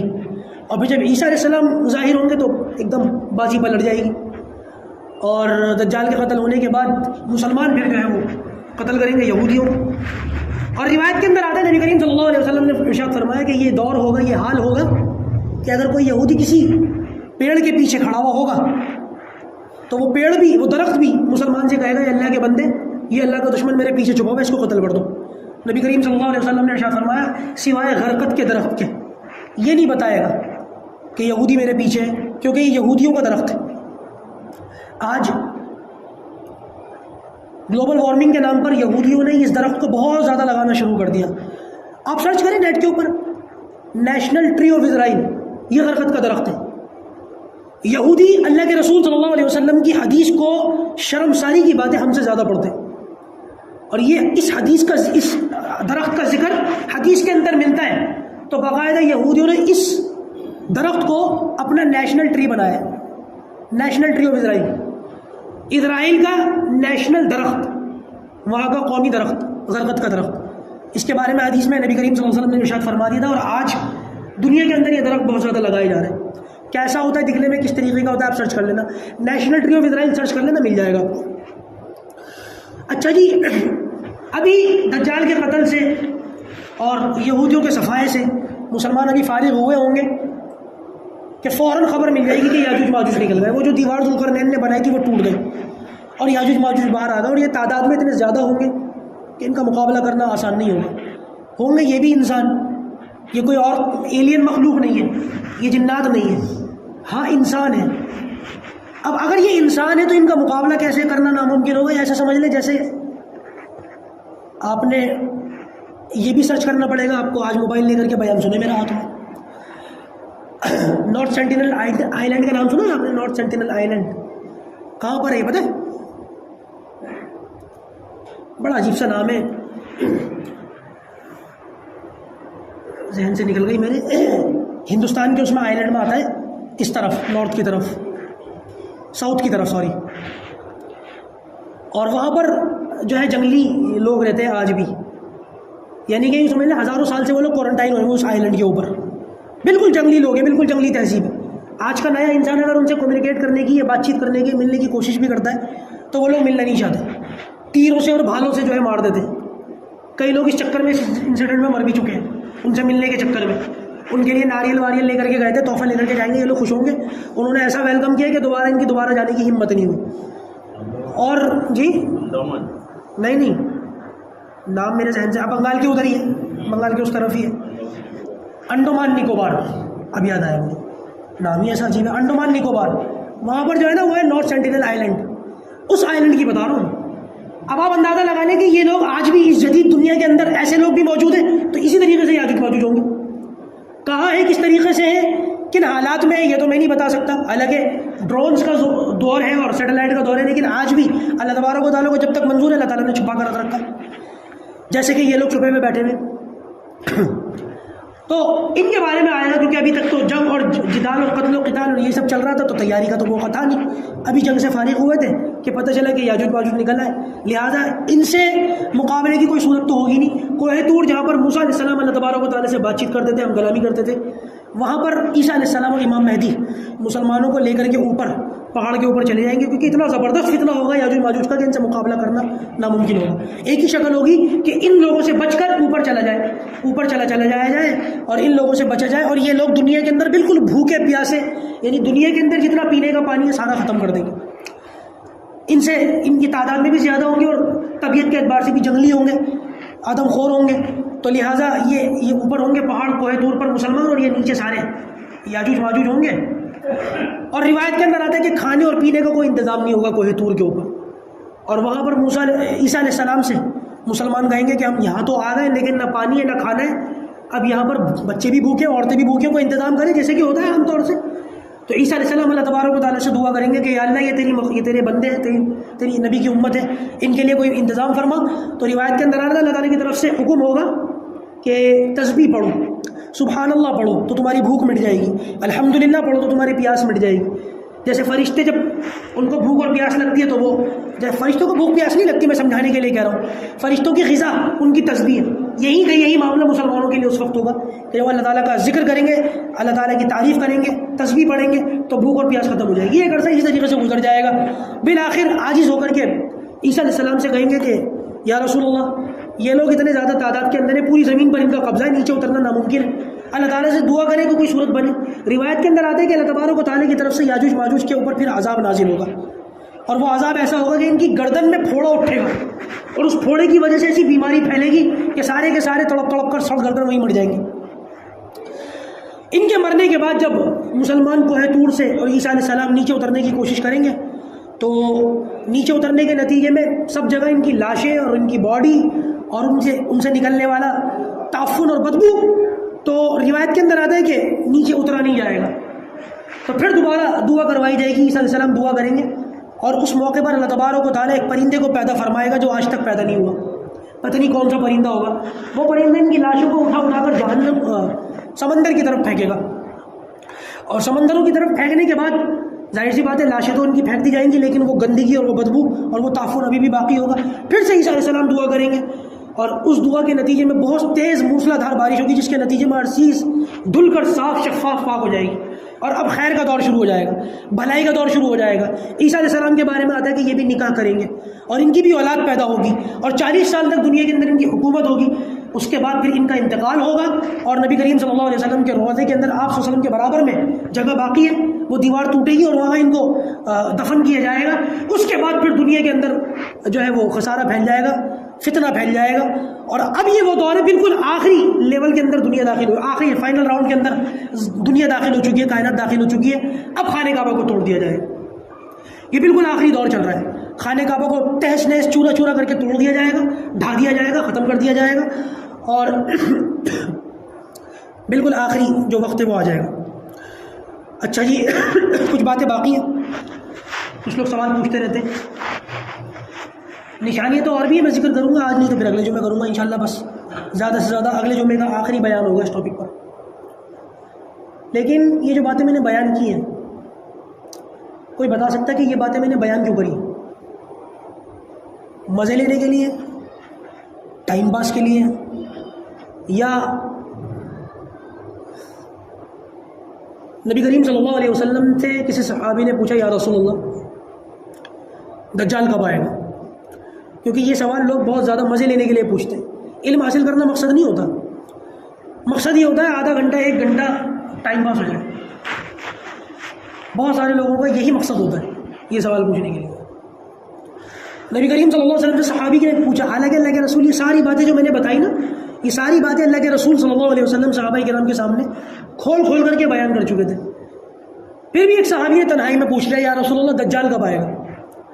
تو نبی کریم صلی اللہ علیہ وسلم نے پوچھا انہوں نے پوچھا قیامت کب آئے گی یا رسول اللہ قیامت کب آئے گی؟ تو آپ صلی اللہ علیہ وسلم نے پوچھا تو نے قیامت کی تیاری کیا کی ہے؟ سوال تو پوچھتے ہیں لیکن ہماری تیاری کتنی ہے اس پر کسی کی توجہ ہے؟ تو کہنے لگے کہ یا رسول اللہ میری تیاری تو کچھ نہیں ہے، ہاں بس اللہ اور اس کے رسول سے محبت کرتا ہوں. آپ صلی اللہ علیہ وسلم نے ارشاد فرمایا تیرے لیے یہی کافی. مجھ سے کسی نے پوچھا تھا دجال کب آئے گا، تو میں نے ان سے یہی پوچھ لیا میں نے کیا کرو گے جان کر، مان لو کل آ جائے گا، کیا تیاری ہے تمہاری؟ ایک ساتھی نے پوچھا تھا مجھ سے کہ دجال کب آئے گا مفتی صاحب، میں نے کہا چلو فرض کرو کل آ جائے گا، تمہاری تیاری کتنی ہے؟ اب لوگ بعض مرتبہ اتنے ڈیپ میں جا کر کے سوال پوچھتے ہیں کہ علمان والحفیظ دجال کب آئے گا، کتنے دن رہے گا، شادی کرے گا، کتنی شادیاں کرے گا، کتنے بچے پیدا ہوں گے، کہاں جائے گا، کہاں آئے گا، مجھے کیا پتا بھائی، میرے پاس کوئی دجال کا پرسنل نمبر تھوڑی میرے پاس وہاں سے جو ہے اس کی انسٹاگرام کی آئی ڈی بنی ہوئی ہے اور میں اس کو فالو کرتا ہوں، وہاں پہ ساری اپڈیٹ آتی ہے اور میں بتاتا ہوں، ایسا تھوڑی. دیکھیے نبی کریم صلی اللہ علیہ وسلم نے یہ جو باتیں حدیث کے اندر بیان کی تھی نا، یہ اس لیے بیان کی تھی تاکہ ان باتوں کے لیے مسلمان ہر وقت تیار رہے. ہم کن باتوں کے لیے تیار ہیں؟ ابھی آدھا لفظ کسی کو برا لگ جائے بہت سارے لوگ مسجد چھوڑنے کے لیے تیار ہیں. ہمیں ایسے کیوں کہہ دیا؟ خدا کے بندو اپنے حالات پر جائزہ لو، اپنے حالات کا جائزہ لو، اور آپ کے دشمن تیاری کے اندر کہاں تک پہنچے ہوئے. اچھا چلو مجھے ایک بات بتاؤ، یہودیوں کو مسلمانوں کے بارے میں پوری انفارمیشن ہے نا؟ یہودیوں کو تمہارے بارے میں سب پتہ ہے نا؟ کب روزہ رکھتے ہو، کون سا تہوار ہے، کون سی لینگویج بولتے ہو، دنیا کے اندر کتنی تعداد میں ہو، عرب کے اندر کتنی تعداد میں ہو، ترکی پر بھی ان کی نظر ہے، عرب پر بھی ان کی نظر ہے، ہند و پاک پر بھی ان کی نظر ہے. آپ لوگوں کا سارا سلیبس، سارا قرآن، ساری حدیث وہ لوگ پڑھتے ہیں، جیسے کہ میں نے بھی بتایا وہ لوگ سب جانتے ہیں آپ کے بارے میں. آپ یہودیوں کے بارے میں کتنا جانتے ہیں؟ میرے خیال سے ان کا نیشنل ٹری غرقت کا درخت ہے، یہ بھی آپ لوگوں کو آج پتہ چلا ہوگا. کون سی لینگویج بولتے ہیں وہ؟ اسرائیل کے اندر ان کی نیشنل لینگویج کون سی ہے پتہ ہے آپ کو؟ ہبرو، عبرانی زبان، اس کو ہبرو کہتے ہیں آج کی زبان. اسرائیل کے اندر ان کا نیشنل اخبار کون سا ہے پتہ ہے آپ کو؟ ان کا تہوار کون سا ہے؟ جیسے آپ کا عید ہے، ان کا سال میں ایک مرتبہ کوئی تہوار بھی تو ہوتا ہوگا. ان کا تہوار کون سا ہے پتہ ہے آپ کو؟ فائنل میں میچ کس کا ہوگا؟ جی انڈیا پاکستان، سب کو پتہ ہے. ہم سب بڑے بدماش ہیں، دنیا بھر کی فضول کی باتیں ہم سب کو پتہ ہے. یہودی آپ کے بارے میں چاٹ کے بیٹھا ہوا ہے، 100% نہیں 200% چاٹ کے بیٹھا ہوا ہے. آپ کو یہی نہیں پتا کہ یہودیوں کا مذہبی تہوار کون سا ہے سال میں ایک مرتبہ؟ پتہ ہی نہیں آپ کو، آپ کو انٹرسٹ بھی نہیں، آپ جاننا بھی نہیں چاہتے نا. آپ صرف ان باتوں میں زیادہ دلچسپی لیتے کہ آج امام صاحب نے 2 منٹ دیر سے نماز کیسے پڑھا دی، آج انہوں نے لمبی رکعت کیسے پڑھا دی.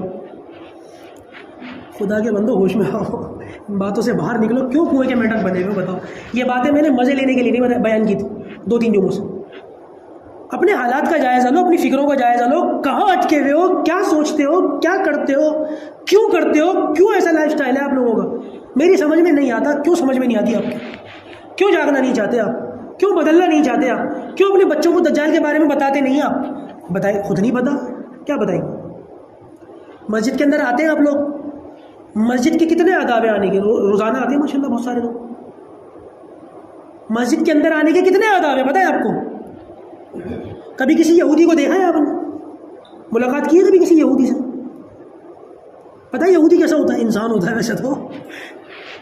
یہودی 2 چٹیاں باندھتے ہیں، پتہ ہے آپ کو؟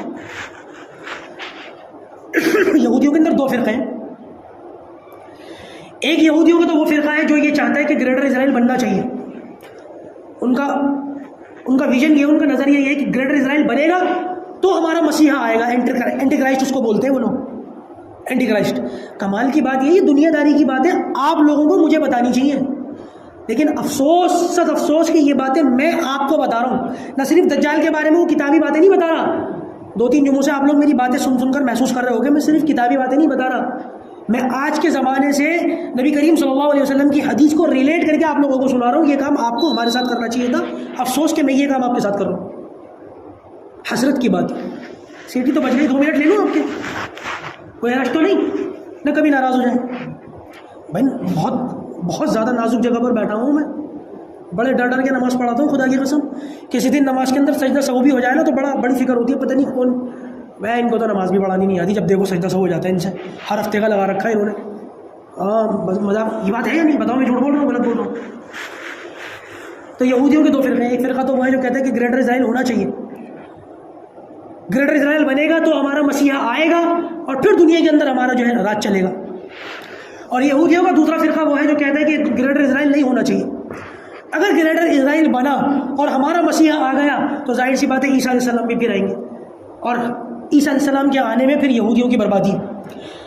یہ جو جرمن کے اندر ہٹلر گزرا ہے نا, اس کی تاریخ اٹھا کر کے پڑھو. اتنے یہودی اس نے مارے, ان یہودیوں کو مروانے کے پیچھے بھی یہودی تھے.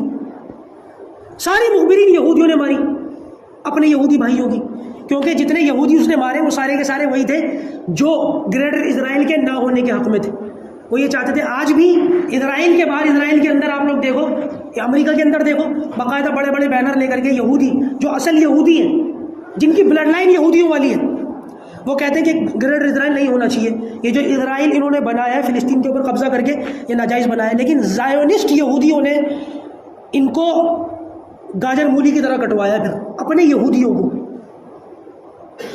ہٹلر کا استعمال کر کے. تاریخ پڑھتے ہو آپ لوگ؟ نہیں, کہاں پڑھیں گے آپ لوگ. سمجھتے یہ یہودی اتنا خطرناک بھیڑیا ہے دنیا کا کہ پہلے زائونسٹ یہودیوں نے خود ہٹلر کا استعمال کر کے اپنے یہودی بھائیوں کو مروایا, اور آج دنیا کے اندر وہ ساری چیزیں دکھا کر کے کہ ہم لوگوں کو مارا, اپنے آپ کو مظلوم دکھا کر کے دنیا کے اندر جو ہے وہ ہمدردیاں لوٹتا ہے, اپنے آپ کو مظلوم بن کے دکھاتا ہے.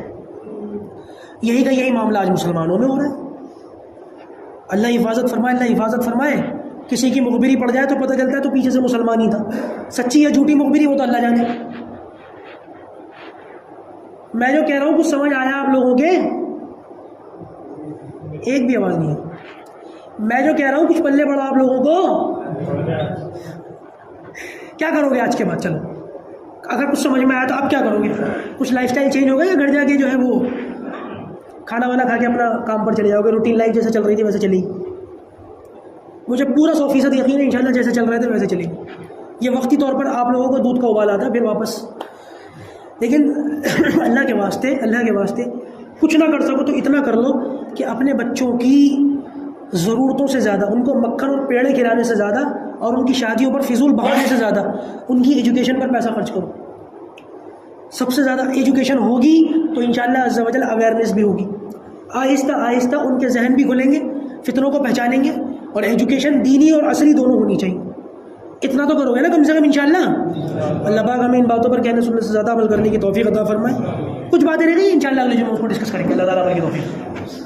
السلام علیکم ورحمۃ اللہ وبرکاتہ. الحمد للہ وحدہ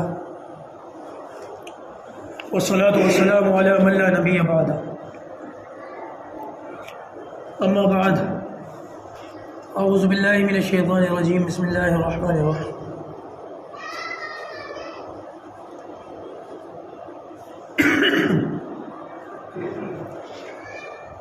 آپ سب واقف ہیں گزشتہ 2-3 جمعوں سے قیامت کی نشانیاں, دجال, امام مہدی, حضرت عیسیٰ علیہ السلام, یاجوج ماجوج, ان پر تفصیل سے گفتگو ہو رہی ہے. آج یہ ہماری آخری نشست ہے اس موضوع پر.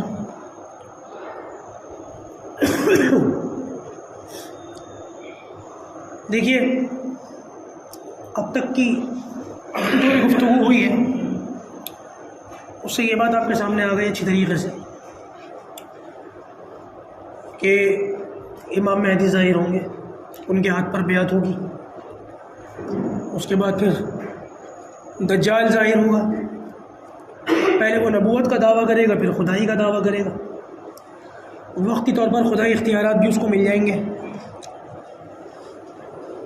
دائیں آنکھ اس کی انگور کی طرح باہر نکلی ہوئی ہوگی، بائیں آنکھ سے بھینگا ہوگا، گھمرانے بال ہوں گے، چھوٹا قد ہوگا، لنگڑا کر چلے گا، 40 دن زمین پر رہے گا۔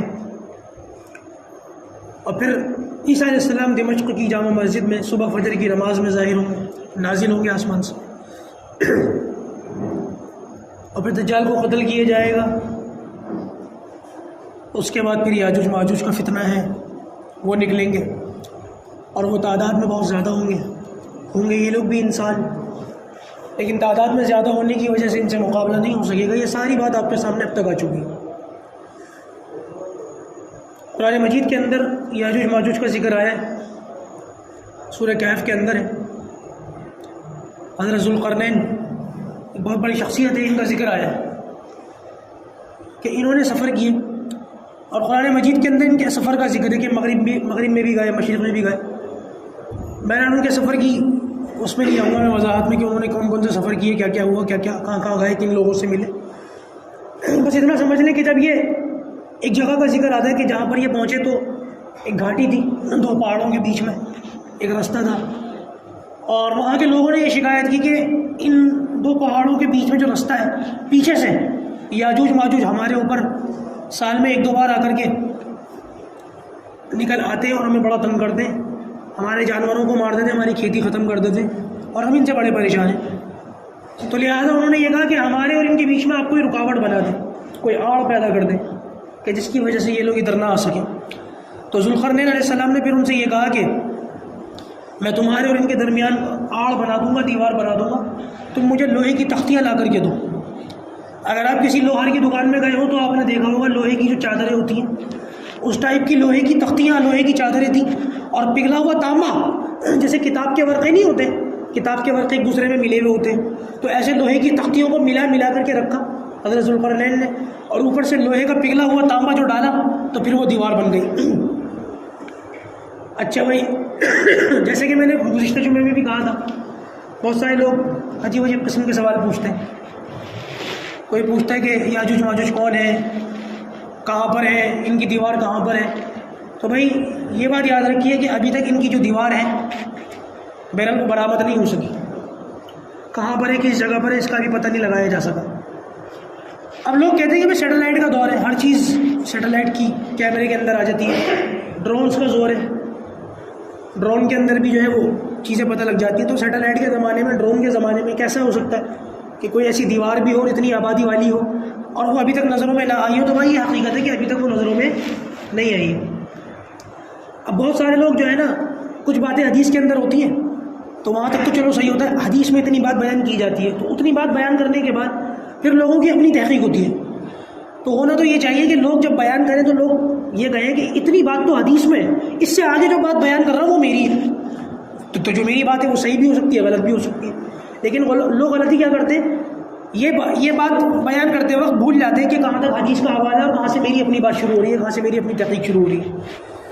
یہی وجہ ہے کہ کل آپ کو اگر آپ کی بات جو آپ کی تحقیق ہے وہ غلط بھی ہو سکتی ہے، اور اگر غلط ثابت ہو گئی تو بلا وجہ لوگوں کے اندر غلط میسج جائے گا۔ تو لہٰذا بہتر یہی ہے کہ جب کبھی بھی کوئی بات بیان کرو تو کہہ دو کہ بھائی اتنی بات تو حدیث میں ہے، یہ بات میری تحقیق کے مطابق ہے۔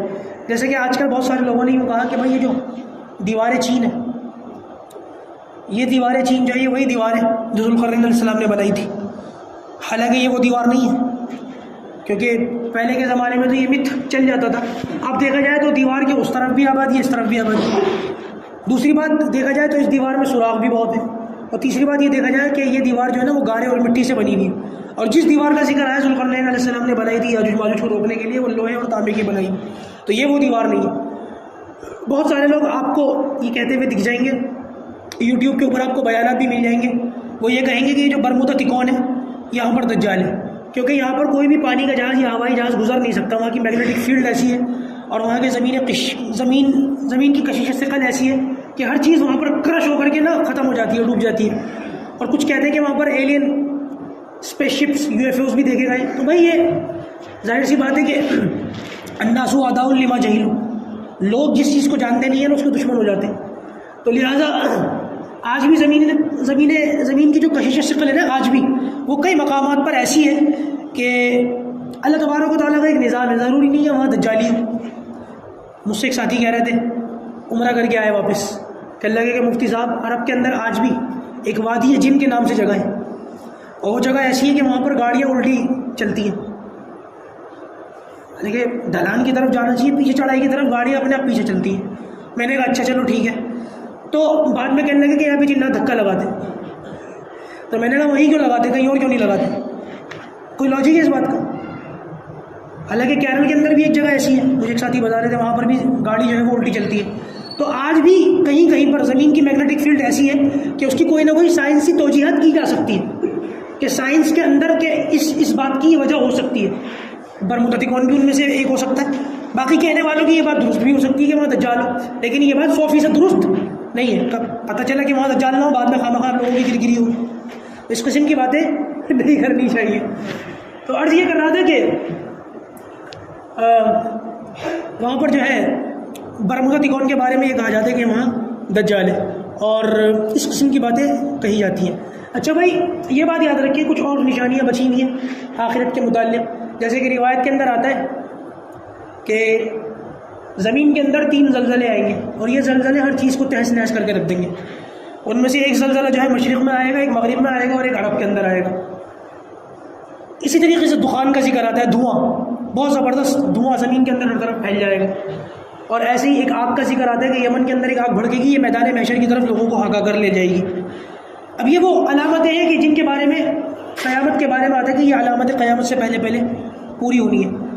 اور ایک بڑی زبردست نشانی یوں کہہ سکتے ہیں کہ جو ہے کائنات کی سیکنڈ لاسٹ دوسری نشانی وہ ہوگی کہ دابۃ الارض زمین سے ظاہر ہوگا، اور قرآن مجید کے اندر اس کا ذکر ہے وَإِذَا وَقَعَ الْقَوْلُ عَلَيْهِمْ أَخْرَجْنَا لَهُمْ دَابَّةً مِّنَ الْأَرْضِ تُكَلِّمُهُمْ النَّاسَ، کہ یہ اس کے بارے میں علماء نے وضاحتیں کی ہے کہ دابۃ الارض کیا ہے، کیسا ہے۔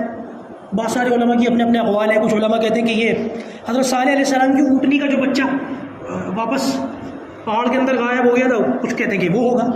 بہرحال یہ یقین کے درجے میں نہیں ہوتی باتیں، یہ علماء کی اپنی اپنی آراء ہوتی ہیں۔ کچھ کہتے ہیں کہ اصحاب کہف کا جو کتا ہے وہ ہوگا، لیکن علماء کی رائے اپنی اپنی جگہ صحیح بھی ہو سکتی ہے، اور ہو سکتا ہے کہ اس میں صرف وہ رائے کے درجے میں۔ البتہ جو بات یقین کے درجے میں ملتی ہے وہ یہ ملتی ہے کہ اس کے ہاتھ میں موسیٰ علیہ السلام کی لاٹھی ہوگی، اور یہ لوگوں سے کلام کرے گا، لوگوں سے باتیں کرے گا۔ ایک دسترخوان کے اوپر بیٹھے ہوئے لوگ کھانا کھا رہے ہوں گے، اور سب ایک دوسرے کو مومن ظاہر کریں گے، اور یہ شخص یہ جو جانور ہے یہ لوگوں کی پیشانیوں پر داغ لگا کر کے ظاہر کر دے گا۔ جس کی پیشانی پر یہ داغ لگائے گا پتہ چلے گا کہ یہ کافر ہے، خود کو مسلمان ظاہر کرتا ہے، مسلمان نہیں ہوگا، کافر ہوگا، لوگوں سے باتیں کرے گا۔ اور اب یہ وہ نشانیاں ہیں جو میں نے بتا دی کہ اب ان نشانیوں کے بعد لوگوں کا جو ایمان لانا ہے نا وہ معتبر نہیں ہوگا۔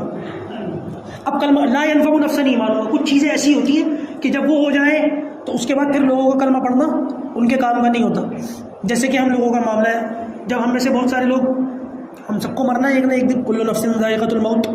آپ لوگوں نے شاید کسی کو مرتے ہوئے دیکھا ہو، اس کی موت کی کیفیت آپ کے سامنے کبھی آئی ہو، تو اللہ تعالیٰ کا ایک نظام ہے کہ جب کبھی بھی کوئی شخص بالکل اپنے مرنے کے قریب ہوتا ہے نا تو اس کو فرشتے ظاہر ہو جاتے ہیں، غیب کی چیزیں نظر آنی شروع ہو جاتی ہیں۔ اس موقع پر پھر وہ کلمہ پڑھنا شروع کر دیتے ہیں، ڈرتا بھی ہے، کلمہ بھی پڑھنا چاہتا ہے۔ بہت سارے لوگ کہتے ہیں کہ بھائی کوئی عالم دین ہو ان کو لاؤ اور وہ ان کے برابر میں بیٹھ کر کے سورہ یاسین پڑھے تاکہ روح آرام سے نکلے، حالانکہ پوری زندگی کام کاج اچھے نہیں تھے ان لوگوں کے۔ میں غلط کہہ رہا ہوں؟ ساری زندگی لوگوں کو ستایا، لوگوں کا حق مارا، کبھی علماء کی جو ہے قدر نہیں کی۔ اب جب مرنے کا وقت آیا تو پورے جتنا مجمع آس پاس کھڑا ہوا ہے اس میں سب سے پیارا مولوی نظر آتا ہے، ان کو بلاؤ، یہ سورہ یاسین پڑھیں گے اور کلمے کی تلقین کریں گے، اور بیچارہ اس وقت کلمہ پڑھنا بھی چاہتے ہیں، لیکن وہی والی بات ہے جیسے کہ میں نے بتایا اللہ تعالیٰ کا نظام ہے، جب غیب کی چیزیں ظاہر ہونی شروع ہو جائیں اب کلمہ پڑھنے کا کوئی فائدہ نہیں۔ لہذا ابھی ہم لوگوں کے پاس وقت ہے، ابھی اگر ہم لوگ مکھی کے سر کے برابر بھی آنسو بہا لیں تو شاید ہمارے کسی کام کا ہے، اور اگر یہ چیزیں ظاہر ہونے لگ جائے، ہمارا آخری وقت آ جائے، اس وقت ہم خون کے آنسو بھی روئیں گے تو کوئی فائدہ نہیں۔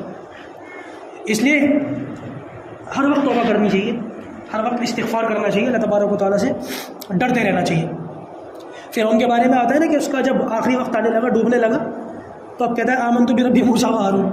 400 سال تک پریشانی، 70,000 بچے مار دیے موسیٰ علیہ السلام کے، اس میں بنی اسرائیل کے ساتھ جانوروں سے زیادہ بدتر سلوک کیا، اور جب مرنے لگا تو کہتا ہے آمنت برب موسیٰ و ہارون۔ ایسا ایمان قبول نہیں ہوتا کسی کا۔ تو خدا را یہ جو آپ لوگوں نے سوچ رکھا ہے نا، ہم میں سے بہت سارے لوگوں کی ذہنیت ہوتی ہے کہ ابھی تو زندگی چل رہی ہے، ابھی تو چلنے دو، بوڑھے ہو جائیں گے، بڑے ہو جائیں گے، اور پھر اس کے بعد جو ہے وہ توبہ استغفار کریں گے، ہر وقت مسجدوں میں بیٹھے رہیں گے۔ اور میں نے دیکھا ایسے بہت سارے لوگوں کو ساری زندگی مسجد نہیں آتے، اور جہاں سر اور داڑھی میں کچھ بال سفید آئے تو اور وقت مسجد کی کبوتری بن کر بیٹھ جاتے، مسجد میں ہی معتکف ہو جاتے ہیں، اور پھر وہی سب سے زیادہ جھگڑا کرتے ہیں۔ ادھر مسجد کے اس کی گھڑی کی بیل بجی، ادھر پیچھے دیکھنا شروع کر دیتے ہیں۔ یہ مسئلہ بتا رہا ہوں نا آپ کو، جب کبھی بھی یہ ٹائم ہوتا ہے نا اس میں جماعت کا اور اس میں آواز آتی ہے، تو میں نے یہاں کئی لوگوں کو دیکھا کہ باقاعدہ کچھ لوگ کھڑے ہو جاتے ہیں، حالانکہ میں اوپر حجرے میں سے آ رہا ہوتا ہوں، یہ میں اندر سے نکل رہا ہوتا ہوں، ابھی میں آیا بھی نہیں ہوتا، لوگ کھڑے ہوئے ہوتے ہیں، یہ کچھ لوگ پیچھے پلٹ کر دیکھ رہے ہوتے ہیں امام صاحب کا، یہ بدتمیزی ہے، آرام سے بیٹھے رہنا چاہیے، اس طریقے سے نہیں کرنا چاہیے۔ نبی کریم صلی اللہ علیہ وسلم کے زمانے میں تو یہ گھڑیاں تھیں بھی نہیں، صحابہ کرام مسجد میں آتے تھے، بیٹھتے تھے۔ بہرحال بات دوسری طرف چلی جائے گی، حضرت بلال کہتے تھے کہ جیسی حجرے مبارک کا پردہ ہلتا تھا اس وقت اقامت کہتا تھا اور اللہ کے رسول آتے تھے اور صفیں سیدھی ہو جاتی تھی۔ ہمارے یہاں تو پتہ نہیں معاملہ دوسرا ہے، یا تو وقت اتنے قیمتی ہیں کہ ایک سیکنڈ کی دیری بھی آپ لوگوں کو برداشت نہیں ہے، یا آدھا گھنٹہ پونا گھنٹہ نمازوں کے بعد فارغ ہونے کے بعد باہر کھڑے ہو کر کے بات کرتے رہے تو کوئی پرواہ بھی نہیں ہے۔ تو بھائی خدا کے واسطے مسجدوں کے اندر اس قسم کی باتیں نہ کیا کرو۔ تو عرض یہ کر رہا تھا کہ اچھا اس کے پیچھے حکمت کیا ہوگی، اس جانور کے یہ جو دابۃ الارض اس کے بارے میں آتا ہے، 4 پیروں والا جانور، جس میں نے کیفیت بتا دی، حکمت بیان کی جاتی ہے کہ لوگوں کو بتائے گا کہ قیامت آنے والی ہے، قیامت کی بھی ہے، بتائے گا کہ قیامت آ رہی ہے۔ اور اس کے پیچھے حکمت یہ ہے کہ لوگوں نے انبیاء علیہ السلام کی باتوں کو سن کر بھی جھٹلا دیا، اب تو اس کی بات کو تو ماننا پڑے گا، ایک جانور کی بات کو تو ماننا پڑے گا۔ حالانکہ آج سائنس کا دور ہے، ترقی کا دور ہے، آج لوگوں کے سامنے یہ کوئی جانور نکلے گا اور لوگوں سے باتیں کرے گا تو یہ باتیں سن کر لوگوں کو ہنسی آتی ہے۔ یہ تو اللہ کا شکر ہے کہ اللہ تعالیٰ نے اس کا ذکر قرآن میں کر دیا، ورنہ اس کا بھی انکار کر دیتے۔ آج کل جدیدیت کا دور ہے، جدیدیت کے نام پر لوگوں نے بہت ساری باتوں کا انکار کرنا شروع کر دیا۔ تو اگر اس کا ذکر شاید قرآن میں نہ ہوتا تو لوگ کہتے ہیں یہ بھی کچھ نہیں ہے، انکار کر دیتے۔ کرم خود ہوا کہ اس کا ذکر قرآن میں۔ اس کے بعد ذکر آتا ہے کہ بیت اللہ کو ڈھا دیا جائے گا، بیت اللہ کو توڑ دیا جائے گا، اور اس کی وضاحت میں گزشتہ جمعوں میں اچھی طریقے سے کر چکا ہوں کہ بیت اللہ کو کیسے توڑا جائے گا، اس کو کیسے ڈھایا جائے گا۔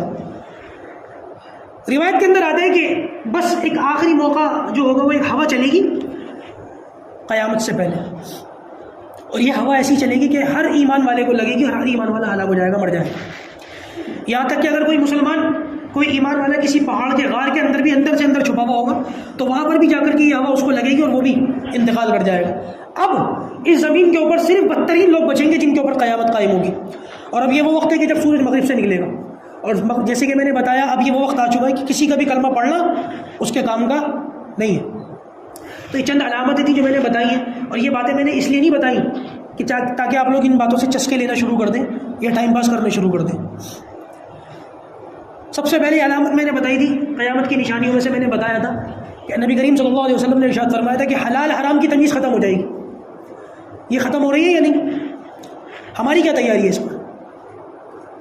جو حلال حرام کی تمیز ختم ہو گئی، کیا تیاری ہے ہماری اس پر؟ بظاہر بہت سارے لوگ بازاروں کے اندر بیٹھے ہوئے تجارت کرتے ہوئے نظر آ رہے ہوتے ہیں، لگتا ہے حلال کما رہے ہیں، لیکن حقیقت میں وہ ایسا کیا بولتے ہیں اس کو، جیسے کہ میں نے بتایا تھا کہ آج کل کے دور میں بے ایمانی کرنا چالاکی بن چکا ہے۔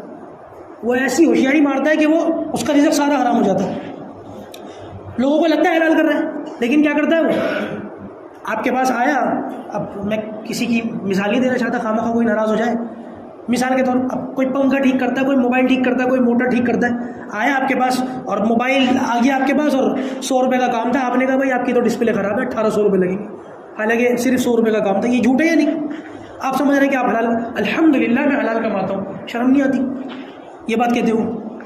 تو اس پر ہماری تیاری کیا ہے؟ حلال حرام ختم ہو جائے گا۔ اور ایک مثال میں نے اور بتائی تھی کہ علم اٹھا لیا جائے گا۔ علم اٹھانے کی کیا شکل ہے؟ علم ایسے نہیں اٹھے گا کہ یعنی کہ علماء چلے جائیں گے، یعنی کہ علماء ختم ہونے شروع ہو جائیں گے، علماء کا انتقال ہو جائے گا، حفاظ کرام کا انتقال ہو جائے گا۔ اس پر ہماری کیا تیاری ہے؟ علماء کے متعلق، علماء سے ہمارا کیا تعلق ہے؟ علماء سے تعلق کی ہماری نوعیت کیا ہے؟ دیکھیے، العلماء ورثۃ الانبیاء، یہ الفاظ آپ کہتے نہیں کہتے کہ علماء نبیوں کے وارث ہیں؟ یہ بات آپ کہتے ہیں۔ میں ان باتوں کو کہتے ہوئے اس لیے بھی ڈرتا ہوں، ہچکچاتا ہوں، لوگ کہیں گے یہ اپنی فضائل بیان کر رہا ہے، یہ اپنے آپ کو امیجن کر کے یہ باتیں کہہ رہا ہے، حالانکہ جہاں ہم آپ کو دوسری باتیں بتائیں گے وہاں یہ باتیں بھی بتائیں گے۔ اب ساری باتیں دینی اعتبار سے میں بتاؤں، علماء کے فضائل میں نہ بتاؤں تو عیسیٰ علیہ السلام تو نازل نہیں ہوں گے نا آپ لوگوں کو یہاں بیٹھ کر علماء کے فضائل بیان کرنے کے لیے، یہ بھی ہمیں بتانا پڑے گا، تو یہ بھی ہماری مجبوری۔ تو خدا نہ یہ نہ سوچا کرے کہ اپنے آپ کو کہہ رہا ہے، میں اپنے آپ کو آپ لوگوں میں شامل کر کے انکلوڈ کر کے علماء کے متعلق بات کرتا ہوں۔ ایک محنت پیغمبروں کی ہوتی ہے، ایک محنت شیطان کی ہوتی ہے۔ جس وقت پیغمبر کام کرتے ہیں اس وقت شیطان بھی کام کرتا ہے۔ پیغمبروں کی محنت کے نتیجے میں، دعوت کے نتیجے میں بہت سے لوگ ان کی دعوت پر لبیک کہتے ہیں، اپنے ایمان کو بچا لیتے ہیں، ہمیشہ کی کامیابیاں مل جاتی۔ اور کچھ بدنصیب وہ لوگ ہوتے ہیں جو شیطان کے جھانسے میں آ جاتے ہیں اور ہمیشہ کی گمراہی ان کے گلے میں توق بنا کر کے ڈال دی جاتی ہے۔ جب پیغمبر محنت کرتے ہیں نا تو پیغمبروں پر الزامات بھی لگتے ہیں۔ بھرے مجمع میں ایک عورت نے موسیٰ علیہ السلام پر الزام لگا دیا کہ میرے پیٹ میں جو بچہ ہے وہ موسیٰ علیہ السلام ہے۔ اس قسم کے الزامات لگتے ہیں پیغمبروں کے اوپر، صرف پیغمبر پر نہیں، پیغمبر کی بیویوں پر بھی الزام لگتے ہیں۔ نبی کریم صلی اللہ علیہ وسلم کی سب سے چہیتی بیوی حضرت عائشہ، اماں عائشہ صدیقہ رضی اللہ تعالیٰ عنہ، ان پر الزام لگا نہیں لگا؟ کبھی کبھی تو بڑے عجیب عجیب الزام لگتے ہیں نبیوں کے اوپر، یہ شاعر ہے، یہ کاہن ہے، یہ دیوانہ ہے۔ یہ الزامات آپ نے قرآن میں پڑھے نہیں پڑھے؟ وما ہوا بقول شاعر ولا بقول کاہن، کبھی آپ صلی اللہ علیہ وسلم کو شاعر کہا گیا۔ اور کبھی کبھی اتنے واہیات الزام لگتے ہیں کہ جن کا سر نہ پھیلے، یہ تو گدی کا بھوکا ہے، یہ تو کوئی مقام چاہتا ہے، اس کو تو سیٹ چاہیے۔ یہ الزامات نبیوں پر لگتے ہیں یا نہیں لگتے؟ کبھی کبھی بولا تو کرو، مجھے پتہ تو لگے کہ مجمع سو نہیں رہا، جاگ رہا ہے۔ تو جب کوئی شخص نبیوں والا کام کرے گا، اچھا یہاں منبر رسول پر بیٹھ کر لوگوں کو دین کی طرف بلانا، یہ کون سا کام ہے؟ یہ نبیوں والا کام تو ہے یا نہیں؟ نہیں بولتے آپ لوگ؟ تو یہ نبیوں والا کام ہے یا نہیں؟ تو آپ میں سے بہت سارے لوگ ایسے ہیں جو خاندان کے اعتبار سے، حسب نسب کے اعتبار سے، شکل صورت کے اعتبار سے شاید مجھ سے بہتر ہے، لیکن یہاں اللہ نے کس کو بٹھایا؟ کسے بٹھایا؟ مجھے بٹھایا۔ میں اپنا کمال نہیں کہتا اس کو، شاید اللہ تعالیٰ کو کوئی بات پسند آ گئی تو اللہ تعالیٰ نے یہاں بٹھا دیا۔ تو جب یہاں بیٹھ کر نبی کریم صلی اللہ علیہ وسلم والا کام ہم کریں گے تو وہ الزامات جو انبیاء پر لگے وہ ہم پر لگیں گے نہیں لگیں گے؟ سمجھ آ رہی ہے میں کیا سمجھانا چاہ رہا ہوں؟ اللہ کا شکر ہے، تاکہ آگے کی بات کرنا مجھے آسان ہو جائے۔ تو جب انبیاء کرام لوگوں میں دین کا کام کرتے ہیں تو انبیاء کرام پر الزامات لگتے ہیں۔ اسی طریقے سے جب علماء کرام انبیاء کرام کے نقش قدم پر چلتے ہیں اور جب وہ دین کا کام کرتے ہیں تو ان پر بھی وہی الزامات لگتے ہیں جو انبیاء کرام پر لگے تھے۔ میں کس طرح سے آپ کو یہ باتیں سمجھاؤں؟ اللہ تبارک و تعالیٰ ہمارے ایمان کی حفاظت فرمائے۔ جہاں ذرا سی علماء کے متعلق کوئی بات آ جائے، تحقیق بھی نہیں کرتے، مان کے بیٹھ جاتے ہیں، ہاں تم صحیح کہہ رہے ہو۔ اگر کسی کے متعلق کوئی بات آئی ہے تو کم سے کم پوچھ لیا کرو۔ ہم پوچھیں گے تو یہ قائل کر لیں گے، کیا بات ہے، پوچھنا ہی نہیں معلوم ہی نہیں کرنا، تحقیق ہی نہیں کرنی، تصدیق ہی نہیں کرنی کہ کوئی بات ہے بھی یا نہیں۔ ہم پوچھیں گے تو یہ قائل کر لیں گے، پوچھنا ہی نہیں، چلو بھائی ہو گیا کام۔ تو یہی کا یہی معاملہ علماء کے ساتھ بھی ہوتا ہے، اس قسم کے الزامات لگ جاتے ہیں۔ اور میرے استاد اب تو انتقال کر گئے، وہ کہتے تھے اس بات کو کہ دیکھو یہ بات یاد رکھنا، جب نبیوں والا کام کرو اور نبیوں والے الزام نہ لگے تو سمجھ لینا اللہ تعالیٰ کے یہاں تمہارا کام قبول نہیں ہے۔ جب نبیوں والا کام کرو گے تو نبیوں جیسی مشقتیں بھی آئیں گی۔ اگر تم نبیوں والا کام کرو اور نبیوں جیسی مشقتیں نہ آئے تو فکر کرنا کہ شاید تمہارا کام اللہ تعالیٰ کے یہاں قبول نہیں ہو رہا۔ ہاں اگر تم نبیوں جیسا کام کرو اور نبیوں جیسی مشقتیں آئے، پریشانیاں آئیں، تو اب الحمدللہ کہنا کہ اللہ کا شکر ہے کہ حالات نبیوں جیسے آ رہے ہیں، اس کا مطلب میرا کام قبول ہو رہا ہے۔ محنت کرتے ہوئے الزامات کا لگ جانا یہ فکر کی بات نہیں ہے، محنت کرتے ہوئے الزامات نہ لگنا یہ فکر کی بات ہوتی ہے۔ اسی لیے کبھی بھی علماء کو دل نہیں چھوڑا کرنا چاہیے، لیکن آپ لوگوں کو بھی تو سوچنا چاہیے کہ کوئی بات آیا کرے تو کم سے کم پوچھ لیا کریں۔ حضرت شیخ سعدی رحمۃ اللہ علیہ، غالباً مجھے بھول لگ رہی ہے لیکن شیخ سعدی کا ملتا ہے کہ جس طریقے سے وہ نکلتے تھے باہر بازاروں میں کبھی ضرورتاً، تو سر پہ امامہ ہوتا تھا، پگڑی ہوتی تھی، امامہ ہوتا تھا، اور ایک مرتبہ نکل گئے باہر، تو ایک شخص نے پوچھ لیا کہ حضرت میرا یہ خط آیا ہے، ذرا میرے یہ خط پڑھ دیجیے۔ حضرت نے اس کا خط لیا، کھول کر دیکھا تو وہ بڑی مشکل رائٹنگ میں تھا، حضرت سے پڑھا نہیں گیا۔ تو جب پڑھا نہیں گیا، کافی مشقتوں کے بعد، کوششوں کے بعد، تو حضرت نے اس بندے کا خط اس کو واپس کر دیا کہ بھائی معافی چاہتا ہوں، یہ خط مجھ سے پڑھا نہیں جا رہا۔ پلٹ کر اس بندے نے کہہ دیا اتنا بڑا امامہ سر پہ رکھ رکھا ہے، ایک خط نہیں پڑھ سکتے؟ حضرت نے امامہ اتار کے اس کے سر پہ رکھ دیا، کہنے لگے لے تو پڑھ۔ ہنسنے والی باتوں پہ ہنسا کرو، سمجھو میں کیا کہنا چاہ رہا ہوں؟ تم لوگوں کی ٹینشنیں ختم ہوں گی تو کم سے کم کچھ دل تو کھلے گا، اور ان کھلے ہوئے دلوں میں دین تو اترے گا۔ جھلسے ہوئے دماغوں میں، سکڑے ہوئے دلوں میں دین نہیں اترتا۔ سمجھو میں کیا کہہ رہا ہوں؟ آپ لوگ اپنی ٹینشنیں ختم کرنے کے لیے ڈاکٹروں کے پاس جاؤ گے، ہزاروں روپے بھی دو گے، سینکڑوں روپے بھی دو گے، ان سے دوائیاں لے کر کے آؤ گے تاکہ تمہیں نیند اچھی آئے، تاکہ تمہاری ٹینشن ختم ہو۔ ہم ہنسا کے تمہاری ٹینشن ختم کریں گے، تم کہو گے یہ تو امام ہی ٹھیک نہیں ہے، پہلی فرصت میں مسجد بدل لو گے۔ یہ مزاج بنا ہوا ہی نہیں بنا ہوا آپ لوگوں کا؟ نہیں سمجھ آ رہی بات؟ میں جمعے کا بیان نہیں کرتا، آپ لوگوں کو ایک ذہن بنانے کی ضرورت ہے، اور وہ ذہن ایسا بننا چاہیے کہ ہمارے بعد بھی کم سے کم علماء آئے یہاں پر ہمارے بعد۔ ظاہر سی بات ہے قیامت تک کے لیے تو میں امام نہیں ہوں نا، آج نہیں تو کل جیتے ہوئے یا مر کر اس ممبر سے اترنا ہی ہے۔ تو کل کل کو کوئی دوسرا عالم یہاں آ کر کے بیٹھے گا اور وہ سنے گا کہ یہاں پر کون سے مفتی صاحب تھے، مفتی وسیم تھے، کتنے سال امامت کی، 10 سال تو کر لی کم سے کم، ان 10 سالوں میں تمہاری تربیت بھی نہیں کر کے گئے، کاہے کے مفتی تھے، کیسا امامہ پہنتے تھے سر پر؟ تو ضرورت اس بات کی کہ بیان کرنے کے بجائے آپ لوگوں کی تربیت کروں۔ ہاں آپ میں سے بہت سارے لوگ عمر میں مجھ سے بڑے ہیں، مانتا ہوں اس بات کو، آپ میں سے بہت سارے لوگ ایسے ہوں گے جن کے بچے میری عمر سے میرے برابر ہوں گے، لیکن اس کا یہ مطلب تو نہیں ہے نا کہ دینی اعتبار سے آپ لوگوں کی تربیت بھی نہیں کر سکتا۔ چھوٹا اگر آپ کے میدان کا نہ ہو پھر بھی اس کو بڑا سمجھو، اپنے میدان کا ماہر ہو اگر وہ چھوٹا ہو پھر بھی اس کو بڑا سمجھو، اور اگر میدان کا ماہر نہ ہو آپ سے بڑا ہو پھر بھی اس کو بڑا سمجھنے کی ضرورت نہیں ہے۔ یہ باتیں ہمارے اکابر علماء کرام درسگاہوں کے اندر سمجھاتے تھے ہمیں۔ ایک تو ہوتی ہے وہ کتابی اسباق ہوتے ہیں، وہ ہوتے ہیں، کچھ باتیں ہوتی ہیں علماء اپنے تجربے سے سمجھاتے تھے، بتاتے تھے، سکھاتے تھے۔ آج یورپ کنٹری کے اندر دیکھ لیں، جتنی دوائیاں بکتی ہیں، ابھی پرسوں میں نے اخبار میں پڑھا، جتنی دوائیاں بکتی ہیں اس میں 40%، 50% صرف وہ دوائیاں بکتی ہیں کہ جن کو کھا کر لوگوں کو نیند آتی ہے۔ ان ممالک کے اندر لوگوں کی ٹینشن اتنی ٹینشن ہے لوگوں کو کہ دوائیاں کھا کر ان کو نیند آتی ہے۔ ہم ہنسا کر کے آپ کو ٹینشن ختم کرنا چاہیں تو آپ کہیں گے تو امام ٹھیک نہیں۔ یہ ذہن کیوں بنا ہوا ہے آپ لوگوں کو؟ تو خدا را علماء کے ساتھ اپنے تعلق کی نوعیت کو بہتر کرو۔ سمجھو کہ آج کے اس پرفتن دور میں ہماری رہنمائی کون کر سکتا ہے۔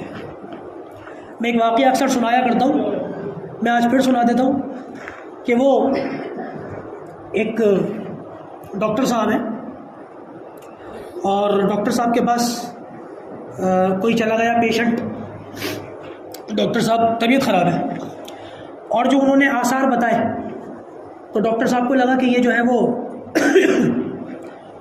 اس کو شوگر ہو سکتی ہے، کیونکہ جو سمٹمز یہ بتا رہا ہے وہ شوگر کے پیشنٹ کو ہوتی ہے۔ تو ڈاکٹر صاحب نے کہا بھائی آپ کی جانچ کریں گے، بلڈ سیمپل لیا، شام کو آئیے گا، آپ کی رپورٹ آئی گی۔ اس بندے کی رپورٹ آئی تو واقعی اس کو شوگر نکل آئی۔ آپ میں سے بہت سارے لوگوں کو شوگر ہوتی ہے، اب تو ہر دوسرے تیسرے بندے کو شوگر ہو جاتی ہے۔ یہ ڈاکٹر صاحب کے پاس کلینک گئے تو ڈاکٹر نے کہا ہاں بھائی آپ کو شوگر ہے۔ اب ڈاکٹر کیا کہتے ہیں، ڈاکٹر صاحب بیٹھے ہوئے، ان سے تصدیق کر لینا، یہ بتا دیں گے۔ ڈاکٹر کیا کہتے ہیں شوگر کے پیشنٹ کو، 2 کام کرو گے تو انشاءاللہ آپ کی جان جو ہے وہ صحیح رہے گی، آپ کی صحت صحیح رہے گی۔ جو دوائیاں میں لکھ رہا ہوں ٹائم پر لیتے رہنا، اور دوسرا کام میٹھا مت کھانا۔ یہی تو کہتے ہیں، یا کیا کہتے ہیں، زیادہ میٹھا کھانا۔ تو 2 کام بتا دیں نا ڈاکٹر، دوائیاں ٹائم پر لیتے رہنا، میٹھے سے پرہیز رکھنا، تو بیماری آپ کی آؤٹ آف کنٹرول نہیں ہوگی۔ شوگر کے پیشنٹ کو یہ کہا جاتا ہے۔ اچھا اللہ کی شان کے ڈاکٹر صاحب کو بھی شوگر ہے۔ جو ڈاکٹر صاحب شوگر کی دوائی دیتے ہیں وہ خود شوگر کے پیشنٹ ہو سکتے نہیں ہو سکتے؟ ہو سکتے ہیں، معمولی بات ہے۔ اب یہ پیشنٹ جانتا ہے کہ ڈاکٹر صاحب کو خود بھی شوگر ہے، پیشنٹ کو پتہ ہے، پیشنٹ ان کا قریبی ہے، رشتہ دار ہے، دوست ہے، جو بھی ہے XYZ۔ پیشنٹ کو پتہ ہے کہ ڈاکٹر صاحب کو خود بھی شوگر ہے اور مجھے بھی شوگر آ گئی اور ڈاکٹر صاحب مجھے دوائی دے رہے ہیں، وہ مجھے کھانی ہے اور میٹھے سے پرہیز کرنا ہے۔ ابھی ڈاکٹر صاحب یہ بتا ہی رہے تھے، اتنی دیر میں کوئی شخص آیا، مبارک ڈاکٹر صاحب میرے یہاں لڑکا ہوا ہے، اور ڈبہ کھولا اور ایک رسگلہ نکالا اور ڈاکٹر صاحب کے منہ میں ڈال دیا۔ اب بتاؤ یہ پیشنٹ کہے گا ڈاکٹر صاحب شوگر تمہیں بھی ہے، شوگر مجھے بھی ہے، خود تم میٹھے سے بچتے نہیں، مجھے کاہے کی نصیحتیں کرتے ہو؟ کیا سمجھدار پیشنٹ یہ کہے گا کہ ڈاکٹر صاحب جب تم نہیں بچتے تو میں کاہے کو بچوں؟ یا سمجھدار پیشنٹ یہ کہے گا ڈاکٹر صاحب تم بچو یا نہ بچو میری عافیت تو اپنے پرہیز کرنے میں ہے۔ سمجھدار بندہ کیا دیکھے گا؟ ڈاکٹر صاحب کی نصیحت دیکھے گا یا ڈاکٹر صاحب کا عمل دیکھے گا؟ آپ سمجھدار ہیں؟ ماشاء اللہ سارے سمجھدار ہیں، ویل ایجوکیٹڈ لوگ ہیں میرے سامنے الحمدللہ۔ تو سمجھدار آدمی کیا دیکھے گا؟ ڈاکٹر صاحب کا عمل یا ڈاکٹر صاحب کی نصیحت؟ جی زور سے، مجھے آواز نہیں آ رہی۔ نصیحت۔ اور مولویوں کا کیا دیکھتے ہیں آپ؟ انا للہ و انا الیہ راجعون۔ خدا کے واسطے سمجھو میں کیا سمجھانا چاہ رہا ہوں، میری باتوں کو بیان مت سمجھو۔ ڈاکٹرز کی آپ نصیحت نہیں دیکھتے، ڈاکٹرز کا آپ عمل نہیں دیکھتے، نصیحت دیکھتے ہیں۔ اور علماء کی نصیحت نہیں دیکھتے ہیں، علماء کے اعمال دیکھتے ہیں۔ وہ ایک واقعہ ہے نا کہ امام صاحب مسجد میں کھڑے ہو کے پانی پی رہے تھے، دیکھ لیا 2-4 نمازی بیٹھے ہوئے تھے، کیا لچھے دار تقریریں کرتے ہیں، خود کھڑے ہو کے پانی پی رہے ہیں۔ چلو باہر چل کے ذرا لوگوں کو بتائیں یہ مولوی ایسا ہے۔ تو ان میں 2-4 آدمی میں ذرا سمجھدار بھی تھا، اس نے کہا پھر پوچھ تو لو کہ امام صاحب کھڑے ہو کے پانی پی رہے ہیں، وجہ کیا ہے اس کی؟ نہیں ہمیں نظر آ رہا ہے کھڑے ہو کے پانی پی رہے ہیں، سیدھا سیدھا سا ہے، اب اس میں بھی پوچھ لو، یہ کوئی بات ہوئی بھلا؟ نہیں پوچھ لو، پوچھنے میں کیا جاتا ہے؟ وہ دونوں چاروں جو لوگ بیٹھے ہوئے تھے انہوں نے امام صاحب سے آ کر کے پوچھا، امام صاحب آپ کہتے ہو بیٹھ کے پانی پینا سنت ہے، خود آپ کھڑے ہو کے پانی پی رہے ہیں، یہ بات ہمیں سمجھ میں نہیں آئی، میں سمجھا دیں۔ تو امام صاحب نے کہا جو پانی میں پی رہا ہوں وہ زمزم کا پانی ہے، تو ماء زمزم لما شرب لہ، زمزم کا پانی جس نیت سے پیا جائے، زمزم کا پانی پینا کھڑے ہو کے پینا چاہیے، 3 سر میں پینا چاہیے، قبلہ رخ ہو کے پینا چاہیے، اور پینے سے پہلے بھی دعا کرنی چاہیے، پینے کے بعد بھی دعا کرنی چاہیے۔ تو زمزم کے پینے کے آداب میں ایک ادب یہ بھی ہے کہ زمزم کا پانی کیسے پیا جاتا ہے؟ یہ پوچھتے نہیں، پھر باہر جا کے کیا قیامت برپا کرتے ہیں۔ تو کسی کا کوئی عمل دیکھا کرو تو پوچھ بھی لیا کرو کہ وجہ کیا ہے، کیوں یہ کام ہو رہا ہے، کیا وجہ۔ آپ کو دیکھا بھی کبھی کبھی غلط ہو سکتا ہے، کانوں سنا بھی کبھی کبھی غلط ہو سکتا ہے، لیکن نہیں ہم وہ ایک اس پر چل رہے ہیں، ہمارا مزاج بنا ہوا ہے۔ خدا کے واسطے اپنے ان بنے ہوئے مزاجوں کو درست کرو، ورنہ جس طریقے کا مزاج اور جس طریقے کا ماحول آج آپ لوگوں نے بنا رکھا ہے، آپ لوگوں کو دیکھ کر آنے والی نسل یہی مزاج اپنا بنا کر کے بیٹھ جائے گی، پھر وہ بھی اس قسم کے مزاج کو بنا کر کے بیٹھ جائیں گے، اور پھر اصلاح کرنا بڑا مشکل ہو جاتا ہے، سمجھانا بڑا مشکل ہو جاتا ہے۔ جیسے کہ میں نے بتایا بعض مرتبہ تو لوگ پوچھتے بھی نہیں۔ تو سمجھ رہے ہیں میں کیا کہہ رہا ہوں؟ سمجھ آ رہی ہے ساری باتیں؟ تو اصل تو مجھے بات کرنی تھی وہ دجال کے متعلق اور آخرت کے متعلق، وہ تقریباً ساری باتیں ہو بھی چکی ہیں الحمدللہ، اس میں کچھ بچا بھی نہیں، ساری باتیں ہو چکی۔ بات کہنے کا مقصد اصل یہ تھا کہ یہ جو باتیں بتائی گئی ہیں یہ اس لیے نہیں بتائی گئی کہ تاکہ آپ لوگ چسکے لیں، مزے لیں، یہ اس لیے بتائی گئی ہے تاکہ ان باتوں کو سن کر ہم لوگ تیاری کریں۔ شاہ حکیم اختر بہت بڑے عالم گزرے، شاہ حکیم اختر، ان کے بارے میں آتا ہے کہ وہ ایک مرتبہ انہوں نے ممبر پر بیٹھ کر لوگوں سے کہہ دیا، اے لوگوں گناہوں سے بچو، بری باتوں سے بچو، امر بالمعروف کرتے رہو، نہی عن المنکر کرتے رہو، اور ایک جملہ انہوں نے کہہ دیا کہ لوگوں ایک دوسرے کی شلواریں مت پھاڑا کرو۔ حالانکہ جملہ بڑا تلخ ہے لیکن کہہ دیا، بڑے لوگ اس قسم کی باتیں کر جاتے، کہتے تھے۔ لوگوں نے باہر نکل کر، مسجد سے باہر نکل کر باتیں شروع کر دی، حکیم اختر کیسے الفاظ استعمال کرتا ہے۔ اگلے جمعے میں شاہ صاحب نے کہہ دیا کہ تم لوگ ایک دوسرے کی شلواریں پھاڑتے ہو، تمہیں شرم نہیں آتی؟ میں کہتا ہوں تو کہتے ہو حکیم اختر کیسی باتیں کرتا ہے، ظالموں تمہیں پھاڑتے ہوئے شرم نہیں آتی؟ میں کہتا ہوں تو کہتے ہو کیسی باتیں کرتا ہے۔ تو خدا را اللہ کے واسطے اپنے آپس میں بھی معاملہ ٹھیک کرو، اور علماء کے ساتھ بھی اپنے رویوں کو درست کرو، تاکہ ان فتنوں کے دور میں ہم لوگ آسانی کے ساتھ اپنے ایمان کی حفاظت کر سکیں۔ اللہ تبارک و تعالیٰ ان باتوں کو سمجھنے کی ہمیں توفیق عطا فرمائے۔ وآخر دعوانا الحمدللہ رب العالمین۔ سنتیں پڑھیں۔